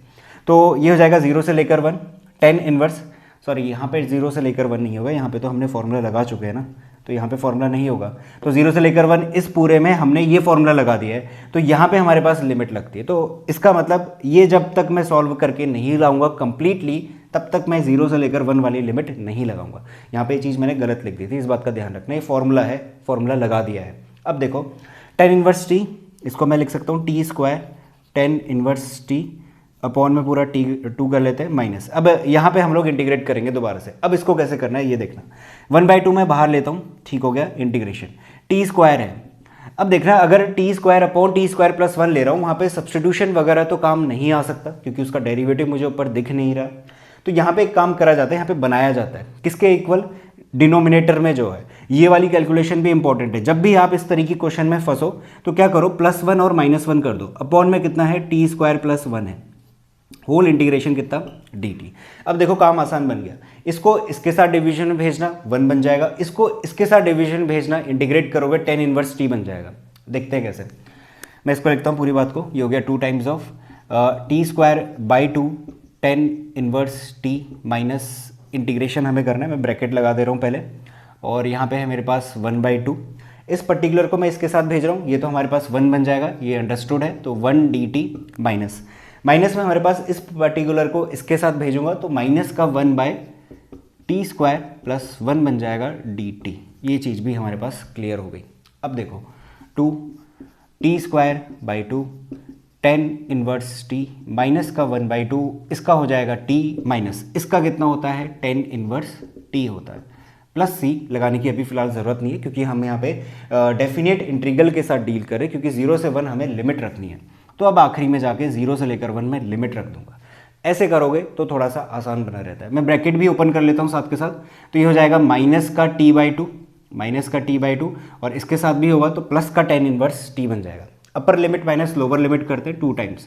अपर लिमिट 1/2, 1 रखूंगा, यहाँ पे 1 रखूंगा, देखो tan इनवर्स 1 वहाँ पे लिखा जाएगा 10π/4, 10π/4 से tan इनवर्स कैंसिल आउट हो जाएगा तो π/4 बच जाएगा। अपॉन में π/4 माइनस 1/2 प्लस सेम वहाँ पे भी होगा, प्लस का π/4 बचेगा, माइनस माइनस ये कंप्लीट 0, ये भी 0, ये भी 0 हो जाएगा क्योंकि वो भी हमारे पास tan इनवर्स 0 होता है। तो वो सब कुछ हट गया। ये हो जाएगा π/8 माइनस का 1/2 प्लस का π/4। ये एक्चुअली यहाँ पे π/4 नहीं होगा, ये होगा π/8 क्योंकि यहाँ पे जब हमने -1/2 से मल्टीप्लाई करवाया तो t/2 बना, इससे भी मल्टीप्लाई करेंगे तो यहाँ पे भी 1/2 बनेगा, तो ये हो जाएगा π/8। π/8 हो गया 2 टाइम्स ऑफ, ये हो जाएगा π/8 प्लस π/2 टाइम्स यानी कि π/4 माइनस का 1/2, 2 को मल्टीप्लाई करेंगे तो ये हो जाएगा π/2 माइनस का कितना 1। ये हमारे पास आंसर बनेगा। तो कंप्लीट जो प्रोसेस है वो चीज़ हमने देख ली है। सिंपल सा क्वेश्चन है, हमें ध्यान में रखना है आइलेट का कैसे यूज़ करना है, उसका गिवन फॉर्मूला, और आखिरी में जाकर इसकी लिमिट लगाना, तभी हमारे पास ये कैलकुलेशन आसानी से हो पाएगी। तो इसे नोट करो, इसके बाद मैं नेक्स्ट क्वेश्चन बताता हूँ। तो नेक्स्ट क्वेश्चन करते हैं। क्वेश्चन नंबर 20 है। यहाँ पे कहता है 0 से पाई लिमिट जा रही है, फिर पाई tan x upon sec x plus tan x, इसका इंटीग्रेशन करके हमें देना है। अब देखिए डेफिनेट इंटीग्रल में जब भी हमारे पास 0 से लेकर a वाली प्रॉपर्टी होती है तो वहाँ पे हमारे पास प्रॉपर्टी कहती है फंक्शन में a माइनस एक्स कर दो, फिर उसके बाद जो भी कुछ मिलेगा उसमें हम काम करना शुरू करेंगे। तो उसी प्रॉपर्टी का हम यहाँ पे यूज़ करते हैं और इसको मैं थोड़ी देर के लिए कह देता हूँ कि ये हमारा क्या है, i है। इसी तरीके से प्रोसीड करते हैं, फिर इन दोनों इक्वेशन को ऐड करवा देते हैं, फिर वहाँ से हमारी i की वैल्यू निकल रही होती है। तो वही चीज़ यहाँ पे करते हैं। तो ये हो जाएगा मेरे पास i इज इक्वल टू, इसमें बाई प्रॉपर्टी अगर मैं कहूँ तो 0 से लेकर पाई, जहाँ जहाँ पे x है वहाँ पे पाई माइनस एक्स, यानी कि a का काम कौन कर रहा है, पाई कर रहा है, तो पाई माइनस एक्स, फिर ये भी मेरे पास हो जाएगा 10 pi minus x upon total sec pi minus x और प्लस का 10 पाई माइनस एक्स dx। तो ये कंप्लीट आया। अब जो भी हमारे पास है प्रॉपर्टी के अकॉर्डिंग इसकी वैल्यू रख देते हैं। तो ये हो जाएगा i is equal to integration 0 से पाई माइनस एक्स को एज इट इज लिखना पड़ेगा 10 180 माइनस थीटा। देखो 180 पे नाम चेंज नहीं होता, क्वाड्रेंट कौन सा चल रहा है, ये सेकंड क्वाड्रेंट चल रहा है, तो यानी कि माइनस लगाना पड़ेगा। सेकंड क्वाड्रेंट पे 10 नेगेटिव वैल्यू देता है, तो यहाँ पे लगा देता हूँ माइनस का कितना 10x। सिमिलरली नीचे देखो सेक पाई माइनस एक्स है, ये भी कौन सा क्वाड्रेंट है, सेकंड है, नाम तो चेंज नहीं होगा बट माइनस का कितना आ जाएगा, सेक x आ जाएगा। यहाँ पे तो आएगा ही आएगा माइनस का कितना 10x dx। अब देखो i ये भी था, i ये भी है, दोनों हो गए, इन दोनों को ऐड करेंगे। उससे पहले मैं ये ऊपर का माइनस और ये नीचे का माइनस कैंसिल आउट कर देता हूँ, ये प्लस बन जाएगा, यहाँ से कॉमन निकाला जा सकता है। तो कंप्लीट मेरे पास ये मिलेगा, दोनों को ऐड करवाता हूँ तो i plus i 2i is equal to integration 0 से लेकर पाई। अच्छा यहाँ पे हमारे पास एलसीएम लिया जा सकता है, दोनों सेम है, तो दोनों सेम है, मैं डायरेक्ट कर रहा हूँ यहाँ पे थोड़ा, sec x प्लस 10x हो जाएगा। ऊपर से हमारे पास आएगा x 10x और नीचे वाले में क्या है, प्लस का पाई 10x और माइनस का कितना x 10x। तो दोनों को ऐड करके ये मिल रहा है, इससे ये कैंसिल आउट हो गया, यहाँ पे लिख दिया dx is equals to integration 0 से लेकर पाई, ये हो गया pi 10x upon sec x plus 10x।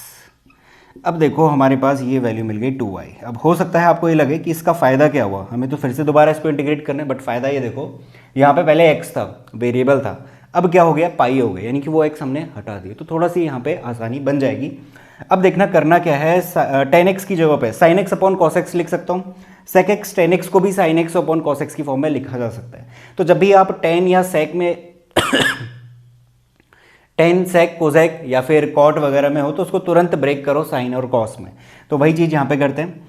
तो ये हो जाएगा, पाई बाहर ले लिया मैंने, इंटीग्रेशन 0 से लेकर पाई, 10x का sin x अपॉन में cos x, और ये है 1 अपॉन cos x हो जाएगा, और प्लस का sin x अपॉन में cos x dx। इस पूरी बात को सॉल्व करोगे, यहाँ पे एलसीएम लोगे, वो cos से cos कैंसिल आउट हो जाएगा, तो आपको दिखेगा कंप्लीट। अगर मैं लिखूँ 2i is equals to integration 0 से लेकर पाई sin x अपॉन में कितना 1 प्लस sin x dx। तो ये चीज़ हमें देखने को मिलेगी। देखो cos x तो कैंसिल आउट हो रहा था, ठीक हो गया, तो अब ये रहा। अब यहाँ से देखो, अब इसके बाद अगर मैं इसमें सब्स्टिट्यूशन लगाना चाहूँ तो नहीं लगा सकता। नीचे वाले को अगर मैं 1 प्लस साइन एक्स को टी लूँ तो ऊपर मुझे cos x दिखाई देना चाहिए था ताकि मैं सब्स्टिट्यूशन का यूज़ कर पाऊँ। चलो वो तो नहीं होने वाला, बट एक और तरीका है जिससे कि ये सॉल्व हो सकता है, और वो भी अगेन इंपॉर्टेंट है, कैलकुलेशन का हिस्सा है, इस क्वेश्चन में काम आ रहा है, ऐसा ज़रूरी नहीं कि दूसरे क्वेश्चन में नहीं आ सकता। तो जब भी आपको क्लिक करे कि ऐसी फॉर्म मिल रही है तो ये वाला तरीका अपनाना जो अभी मैं करने वाला हूँ। तो इसको दोबारा लिख लेता हूँ, 2i is equals to integration 0 से लेकर पाई। अब देखना जो ऊपर वाला sin x है ना, उसमें एक बारी +1 और एक बारी -1 कर दो, और नीचे क्या है 1 प्लस sin x ऑलरेडी हमें मिल रहा है। इसका क्या फ़ायदा होगा, ये फ़ायदा होगा, इसको कंप्लीट इसके साथ डिवीजन में और इसको कंप्लीट इसके साथ डिवीजन में भेज दूंगा, तो एक साइड तो मुझे कंप्लीट i मिल जाएगी। तो यहाँ पे हमारे पास पाई भी है, ये पाई छूट गया, यहाँ पे पाई लिखूँगा, यहाँ पे भी पाई, तो पाई इंटीग्रेशन 0 से लेकर पाई, इसका हो जाएगा एक बारी 1 dx लिख लेता हूँ, इसको कंप्लीट को एक ब्रैकेट में डाल देंगे, माइनस का 1 upon 1 plus sine x integration dx, ये भी है 0 से लेकर पाई का। ठीक हो गया, ये तो हमारा सॉल्व हो जाएगा।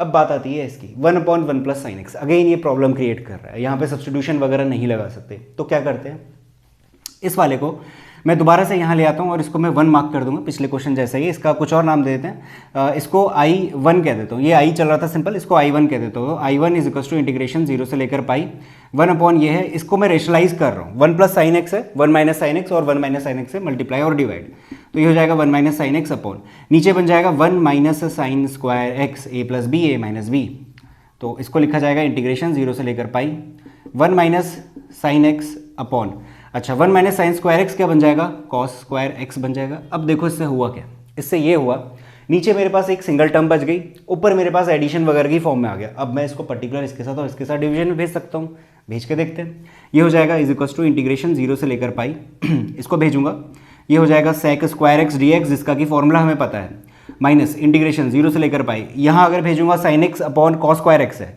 साइन एक्स अपॉन एक कॉस एक्स तो बन जाएगा हमारे पास 10x, और एक 1 अपॉन कॉस एक्स बन जाएगा इंटू का सेक एक्स डी एक्स, इसका भी फॉर्मूला हमारे पास है, दोनों के फॉर्मूले हो गए। तो दोनों के फॉर्मूले हो गए तो लिख लेता हूँ यहाँ पे, ये हो जाएगा 10x, इसको अभी सॉल्व करके अभी लिमिट लिख लेते हैं, चलो ठीक है ऐसे ही कर लेते हैं, 0 से लेकर पाई माइनस, इसका हो जाएगा हमारे पास सेक एक्स, ये हो जाएगा 0 से लेकर पाई, ठीक है यहीं पे लिमिट लगा लेता हूँ मैं। 10 पाई हमारे पास रहता है 0, माइनस वो भी 0 रहेगा, ये खत्म हो गया, माइनस सेक पाई हमारे पास रहता है माइनस का 1, और माइनस का सेक 0 हमारे पास रहता है प्लस का 1, तो यहाँ से हमारे पास वैल्यू बन जाएगी प्लस का 2, माइनस माइनस माइनस 2, और बाहर भी माइनस है प्लस का 2, ठीक हो गया। तो ये वाला पार्ट तो कंप्लीट, इसकी वैल्यू मुझे मिल गई 2, इस वाले में लगा देते हैं, तो ये हो जाएगा 2i is equals to pi times of, यहाँ पे करूँगा ये होगा x, लिमिट लगेगी 0 से लेकर पाई, पाई माइनस 0 करूँगा, सिंपली मुझे मिल जाएगा पाई, ठीक है, माइनस का 2 मुझे मिल ही रहा था, तो ये हो जाएगा i is equals to pi by 2 multiplication में पाई माइनस 2, ये हमारे पास इसका कंप्लीट आंसर हो गया। तो देखिए इतनी सारी इसमें कैलकुलेशन थी, और हर बार नई कैलकुलेशन करते हुए हम कहीं ना कहीं अटक रहे हैं, जैसे यहाँ पे अटके, फिर उसके बाद यहाँ पे अटके। तो एक तरीका यहाँ पे हमने देखा कि रेशनलाइज करा जा सकता है, दूसरा तरीका हमने +1 और -1 बनाया।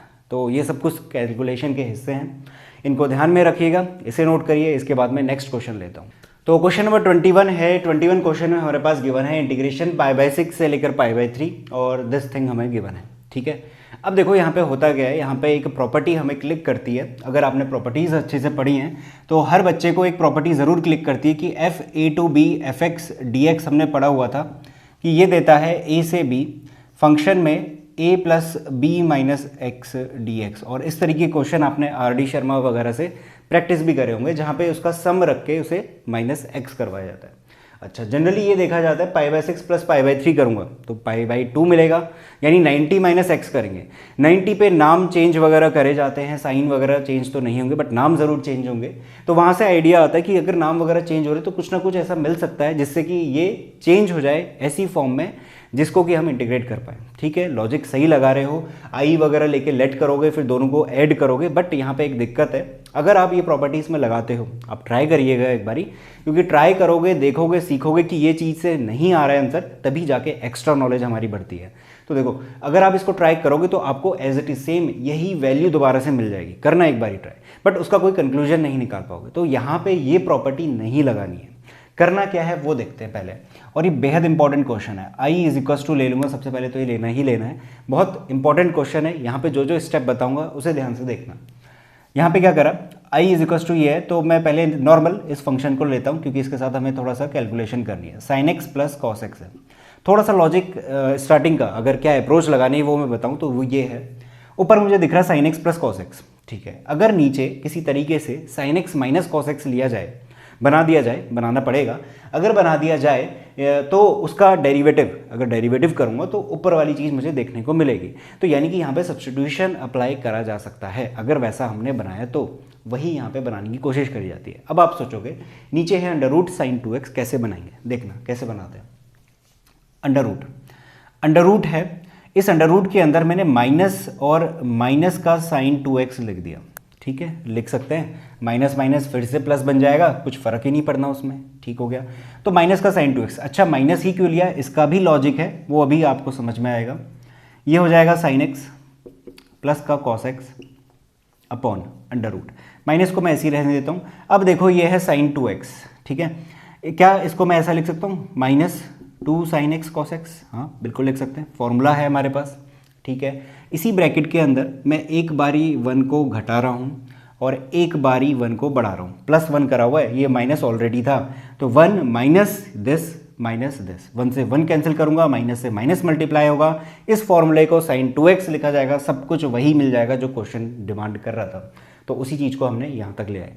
अब देखो इस 1 की जगह पे, इस 1 की जगह पे क्या मैं sin² θ या फिर sin² x plus cos² x लिख सकता हूँ? बिल्कुल लिख सकते हैं। ये हो जाएगा sin x plus cos x upon में अंडर रूट माइनस। अब देखो sin² x plus cos² x -2 sin x cos x, इसकी जगह पे हम लिख सकते हैं sin x माइनस का cos x का होल स्क्वायर। ये सब कुछ ब्रैकेट में चल रहा है, ये कंप्लीट बड़ा वाला ब्रैकेट है, माइनस बाहर है हमारे, और माइनस का 1। अब देखो इस माइनस को मैं भेजता हूँ, तो ये हो जाएगा sin x plus cos x। तो देख रहे हो आप कैसे इस फॉर्मूले से हमने इसको चेंज करवा दिया sin x minus cos x में। अगेन कैलकुलेशन इंपॉर्टेंट है। ज़रूरी नहीं ये तरीका यहाँ पे अपनाया गया है तो किसी और क्वेश्चन में इसका यूज़ नहीं हो सकता, बिल्कुल हो सकता है, कभी भी हो सकता है। तो ऐसी कैलकुलेशन आपको दिमाग में रखनी पड़ेंगी। ये हो जाएगा अंडर रूट, इसको मैंने अंदर भेजा तो ये हो जाएगा 1 माइनस sin x माइनस का cos x का होल स्क्वायर, और ये कंप्लीट है हमारा अंडर रूट में इंटीग्रेशन dx। यही है मेरे पास i। तो इसी i को देखो हमने जो भी इंटीग्रेट करवाना है, अभी मैं लिमिट नहीं रख रहा हूँ। ठीक हो गया, तो इसकी जगह पे हमने ये चीज़ करवा दी। अब देखो अब आसान हो गया। sin x minus cos x है, इसे मैं t ले लेता हूँ, let this is equal to t। sin x का हो जाएगा cos x और माइनस cos x, ये कितना हो जाएगा प्लस का sin x dx is equal to dt। सब कुछ रिप्लेस हो गया। ये रिप्लेस होने के साथ साथ हम क्या करते हैं, इसकी लिमिट भी चेंज करवा देते हैं अभी के अभी। ठीक है, लिमिट चेंज करवा देंगे तो हम फायदे में रहेंगे। करवा देते हैं, अभी करवा देते हैं, चलो अभी करेंगे, बट अभी फ़िलहाल मैं पहले वैल्यूज़ पुट कर लेता हूँ, इंटीग्रेट करते हैं फिर करवाएंगे, वो खाली खामखा लंबा पड़ेगा क्योंकि यहाँ पे sin x minus cos x करवाना है। ठीक है, तो sin x plus cos x, तो ये हो जाएगा i is equal to integration, मैं अभी जस्ट इंटीग्रेशन लिख रहा हूँ, sin x plus cos x dx की जगह पे होगा dt अपॉन अंडर रूट का कितना हो जाएगा 1 माइनस, देखो इसकी जगह पे t लिया हुआ है तो ये हो गया, देखो under root 1 minus t square. कितना सिंपल हो गया। इसको इंटीग्रेट करोगे कितना मिलेगा, साइन इनवर्स टी मिलेगा, उसी का तो है ये हमारे पास 1/√1 माइनस एक्स स्क्वायर का इंटीग्रेशन साइन इनवर्स एक्स होता है, तो वही चीज़ यहाँ पे लिखनी है। तो आई इज इक्वल्स टू दिस मिला, तो मैं यहाँ पे इसको अगर मैं लिखना चाहूँ साइन इनवर्स टी लिखा जा सकता है, ठीक है। फिर हम इसमें लिमिट भी लगा रहे होंगे, वो भी ठीक है, बट यहाँ पे मैं एक चीज़ आपको सिखाना चाहता हूँ, तो पहले मैं वो चीज़ बता देता हूँ, फिर हम इसको करेंगे। पहले तो मैं इसकी लिमिट चेंज करता हूँ। देखो टी इज इक्वल्स टू हमारे पास है π/6, यानी कि ये हो गया 30 डिग्री, साइन 30 माइनस कॉस 30, ये हमारे पास होता है 1/0, 1/4, 1/2 माइनस, और ये होगा √3/2, ठीक हो गया। ये कब की बात है, when x is equals to कितना, π/6, ठीक है। फिर एक और ले लेते हैं, t इज इक्वल्स टू, ये है हमारे पास π/3 पुट करना पड़ेगा, तो ये हो जाएगा साइन π/3, यानी कि कितना 60 डिग्री। साइन 60 हमारे पास रहता है √3/2 माइनस, और cos 60 हमारे पास रहेगा 1/2, तो ये वैल्यू देखता है जब x इज इक्वल्स टू रहेगा हमारे पास π/कितना 3, ठीक हो गया। अब देखो आपके पास दो रास्ते हैं, क्या करो, हमने इसको इंटीग्रेट करके इतना लिख दिया था, ठीक है। हमें t की भी वैल्यू मिल गई है जो कि यहाँ से मिल रही है, तो मैं यहाँ पे लिख लेता हूँ x इज इक्वल्स टू π/6 की जगह पे यहाँ पे रहेगा लोअर लिमिट 1/2 माइनस का √3/2, और ऊपर वाले में हो जाएगा √3/2 माइनस का 1/2। आप upper limit minus lower limit लगाइए और उसको उतना ही छोड़ देना, आगे कैलकुलेट करने की ज़रूरत नहीं, क्योंकि ये जो अंदर एंगल बन रहे हैं थोड़े से अटपट है, इसकी वैल्यू निकालनी ज़रूरी नहीं होती है। एक तो तरीका ये रहेगा। अब इनडेफिनेट का केस है ना, सॉरी डेफिनेट का केस है हमारे पास। दूसरा तरीका देख लो, दूसरे तरीके से भी हमारे पास आंसर निकाला जा सकता है। दूसरा क्या तरीका है, जब हम यहाँ पे पहुँचे थे, यहाँ पे जब हम पहुँचे हैं, इनकी वैल्यूज़ अगर मैं रखता हूँ, I is equals to integration x is equals to π/6 ले, इसको मैं थोड़ा सा ऐसा लिख सकता हूँ क्या, 1 माइनस √3/2 एलसीएम लेके, ठीक है, लिख सकते हैं। इस वाले को मैं लिख सकता हूँ √3 माइनस 1/2, इसे भी लिख सकते हैं, 1/√1 माइनस t² dt, ठीक है। अब एक चीज़ देखना, ये है मेरे पास, इसको -a से a वाली कंडीशन जो हमने पढ़ी हुई है, ये हमारे पास रहता है integration -a to a fx dx। यहाँ पे दो चीज़ें होती थी, एक रहता था ऑड फंक्शन, एक रहता था इवन फंक्शन। अगर ऑड फंक्शन हुआ तो 0, इवन फंक्शन रहा तो 2 टाइम्स ऑफ समथिंग करते थे। इवन फंक्शन का क्या मतलब होता था, अगर फंक्शन में मैं -x रख रहा हूँ और मुझे दोबारा से fx ही मिल जा रहा है तो ये इवन फंक्शन कहलाता है। अब देखो यहाँ पे भी वही सेम चीज़ हो रही है, कैसे हो रही है देखना। इस -1 को मैं बाहर निकालता हूँ, -1 को बाहर निकाला, इसको लिख सकता हूँ √-1, वही तो ऊपर मिल रहा है आपको √3 माइनस 1/2, तो ये हो गया ना -a से a। और ये रहा फंक्शन, इस फंक्शन में आप -t पुट करके देखना, उसका स्क्वायर करोगे फिर से यही फंक्शन मिलने वाला है, यानी कि ये क्या हो गया, इवन फंक्शन हो गया। और इवन फंक्शन का इंटीग्रेशन कैसे करना होता है, बाय प्रॉपर्टी 0 to a, यानी कि 0 to √3 माइनस 1/2, और इसका हो जाएगा 2 से मल्टीप्लाई भी करते थे, 2 टाइम्स ऑफ दिस हो जाएगा, और अंडर रूट का 1 माइनस t² dt, तो ये हो जाएगा is equals to 2 times of, इसका हमें इंटीग्रेशन मालूम है जो कि होता है साइन इनवर्स t, और ये हो जाएगा 0 से लेकर √3 माइनस 1/2, तो इसको लिख लेंगे 2 times of sine inverse, upper limit है √3 माइनस 1/2, माइनस का साइन इनवर्स 0 होगा, वो वैल्यू 0 ही मिलने वाली है, तो ये हमारे पास इसका आंसर आ गया। तो आप ऐसे भी कर सकते थे, ठीक है, ये वाला स्टेप, ये चीज़ मुझे सिखानी थी। दूसरा क्या, दूसरा जैसे कि मैंने बताया, यहीं पे इसको लिखो और ये लगाइए आपने लिमिट, और upper limit minus lower limit रख दो, उसको एज इट इज छोड़ दो, उसकी भी वही वैल्यू आएगी जो इसकी आ रही थी। बट वो थोड़ा सा हो सकता है कॉम्प्लिकेटेड लगे, लंबा लगे, बट हमें इस चीज़ का भी ध्यान देना है कि ऐसे भी हम करवा सकते हैं क्वेश्चन में। तो इसे नोट करो, इसके बाद मैं आपको नेक्स्ट क्वेश्चन बताता हूँ। तो क्वेश्चन नंबर 23 करते हैं। देखिए e की पावर x है और अंदर सब कुछ इतना गिवन है, तो ये क्वेश्चन वैसा ही नहीं हो गया, e की पावर x बाहर था, फिर अंदर fx है, प्लस उसका f' अगर मुझे दिखा तो हम डायरेक्ट उसका आंसर निकालेंगे। वही लाने की कोशिश करते हैं, अगर डायरेक्ट हमें दिख रहा है, अगर मिलता है तो हम लिख लेंगे, नहीं मिलता है तो कोशिश करेंगे बनाया जाए। तो देखो इंटीग्रेशन मैं डिवीजन में भेज देता हूँ पर्टिकुलर, ये हो जाएगा 2/1 प्लस कॉस 2x प्लस का साइन 2x अपॉन में कितना cos 2x प्लस कितना 1, this whole e⁻x times integration dx। अब देखो यहाँ पे आप इसका फॉर्मूला अप्लाई करना, क्या, या तो इसको fx ले लो, फिर इसका डेरिवेटिव देखो क्या ये मिल रहा है, या फिर इसको fx ले लो, इसका डेरिवेटिव करो क्या ये मिल रहा है, देखना एक बारी चेक करना।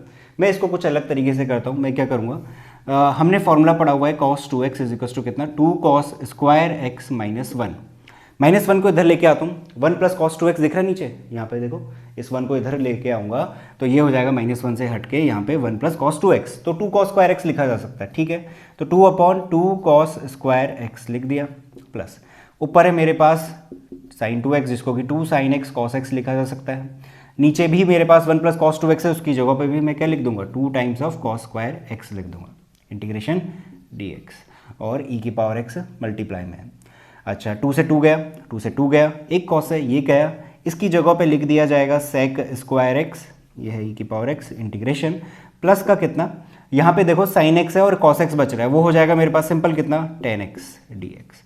इसको अगर मैं fx लेता हूँ यानी tan x को अगर फंक्शन लेता हूँ उसका डेरिवेटिव sec स्क्वायर x यहाँ पे दिखाई दे रहा है, हो गई वाली फॉर्म, तो हमारे पास आंसर बन गया e की power x tan x plus c। तो सिंपल सा क्वेश्चन है, बट अगेन पहचानना आना चाहिए और कब हमें फॉर्मूला यूज़ करना है और कब हम सिंपल इसका डेरिवेटिव करके निकाल सकते हैं, वो सारी चीज़ें मायने रखती हैं। आप चेक करना, क्या पता हमें इसको डिफ्रेंशिएट करके ये मिल रहा हो या फिर इसको डिफ्रेंशिएट करके ये मिल रहा हो, तो वहाँ से भी एक आंसर मिल सकता है। और इनडेफिनिट का केस है, यहाँ पे हमारे पास कोई लिमिट नहीं है, तो हो सकता है आपके अलग अलग आंसर मिले, यहाँ पे मिलते हैं, बट करने का जो तरीका है और जो फॉर्मूले आप अप्लाई कर रहे हो ध्यान रखना वो सही होने चाहिए, तभी हम आंसर सही मानेंगे। तो इसे नोट करो। इसके बाद आखिरी के 2 क्वेश्चन लेते हैं। तो आखिरी के 2 क्वेश्चन लेते हैं, क्वेश्चन नंबर 24 और 25। अब देखिए यहाँ पे हमारे पास जब पावर फ्रैक्शन में हो तब क्या करना होता है। उन केसेस में देखिए x की power 4 minus x whole power 1/4 है और नीचे ही है, यहाँ पे सब्सटीट्यूशन ही लग रहा होता है। तो एक काम करते हैं, ऊपर वाले में से x की पावर 4 मैं बाहर लेता हूँ, तो ये होगा 1 माइनस एक्स हटाते हैं 1/x का क्यूब, और इस पूरे की होल पावर 1/4 ऐसा लिखा जा सकता है, बिल्कुल लिख सकते हैं। देखो मल्टीप्लाई करो, इसको मल्टीप्लाई करोगे x की पावर 4 बनेगा जो कि बन रहा था, इसे करोगे तो दोनों कैंसिल होंगे, x बनेगा और पावर में 1/4 ऑलरेडी है, ठीक है। अब दोनों मल्टीप्लिकेशन में है, इसमें 1/4 लगाऊंगा, 4 से 1/4 कैंसिल हो जाएगा, बाहर निकल के आ जाएगा सिर्फ x multiply 1 minus 1/x cube, और इस पूरे की पावर में 1/4 जरूर रहेगा, इस बात का ध्यान देना, x की पावर 5 इंटीग्रेशन dx। इससे ये कैंसिल आउट हो गया, तो यहाँ पे मैं इसको सिंपल x की पावर 4 लिख सकता हूँ, ठीक है, ध्यान देना कैंसिल कर दिया है।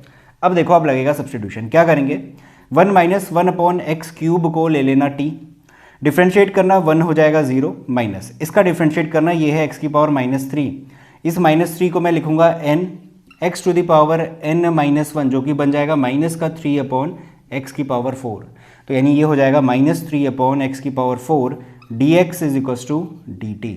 तो यहाँ पे से हम इसको लिख सकते हैं 1/x की power 4 dx is equals to dt upon में कितना -3। तो बस इसको ले जाके यहाँ पे पुट कर देते हैं, ये हो जाएगा इज इक्वल्स टू इंटीग्रेशन, इस पूरे की जगह पे माइनस का 1/3 और यहाँ पे हो जाएगा t की पावर 1/4 dt। डेफिनेट पे काम नहीं कर रहे तो लिमिट वगैरह चेंज कुछ भी ऐसा नहीं है, माइनस का 1/3, बस यहाँ पे upper limit plus lower limit कर दो, 1/4 प्लस 1 1/4 प्लस 1, इसके बाद का आपको आता ही है, आप इसको सॉल्व कर लेना। हमारे पास बन जाएगा ऐड करके 5/4, यहाँ पे भी यहाँ पे भी, तो ये हमारे पास इसका आंसर आएगा। तो जब भी हमारे पास फ्रैक्शन वाला पार्ट हो पावर में, तो इस बात का ध्यान रखना वहाँ से कुछ ना कुछ कॉमन निकालना है, वो कैंसिल आउट हो रहा होगा और फिर हमें कुछ टी लेट करना है और हमें आंसर मिल जाएगा। सिंपल होते हैं क्वेश्चन, बस देखने में डिफिकल्ट लगते हैं। आखिरी क्वेश्चन है वीडियो का, 25th क्वेश्चन है। अब देखिए 25th क्वेश्चन में क्या कहता है, cos 2x upon cos x plus sin x का होल स्क्वायर। अब यहाँ पे क्या करना है, cos 2x का हमारे पास एक और फॉर्मूला होता है जो होता है cos स्क्वायर x प्लस का sin स्क्वायर x, प्लस नहीं होता है माइनस होता है, अपॉन में हमारे पास cos x plus sin x का होल स्क्वायर चल ही रहा है dx।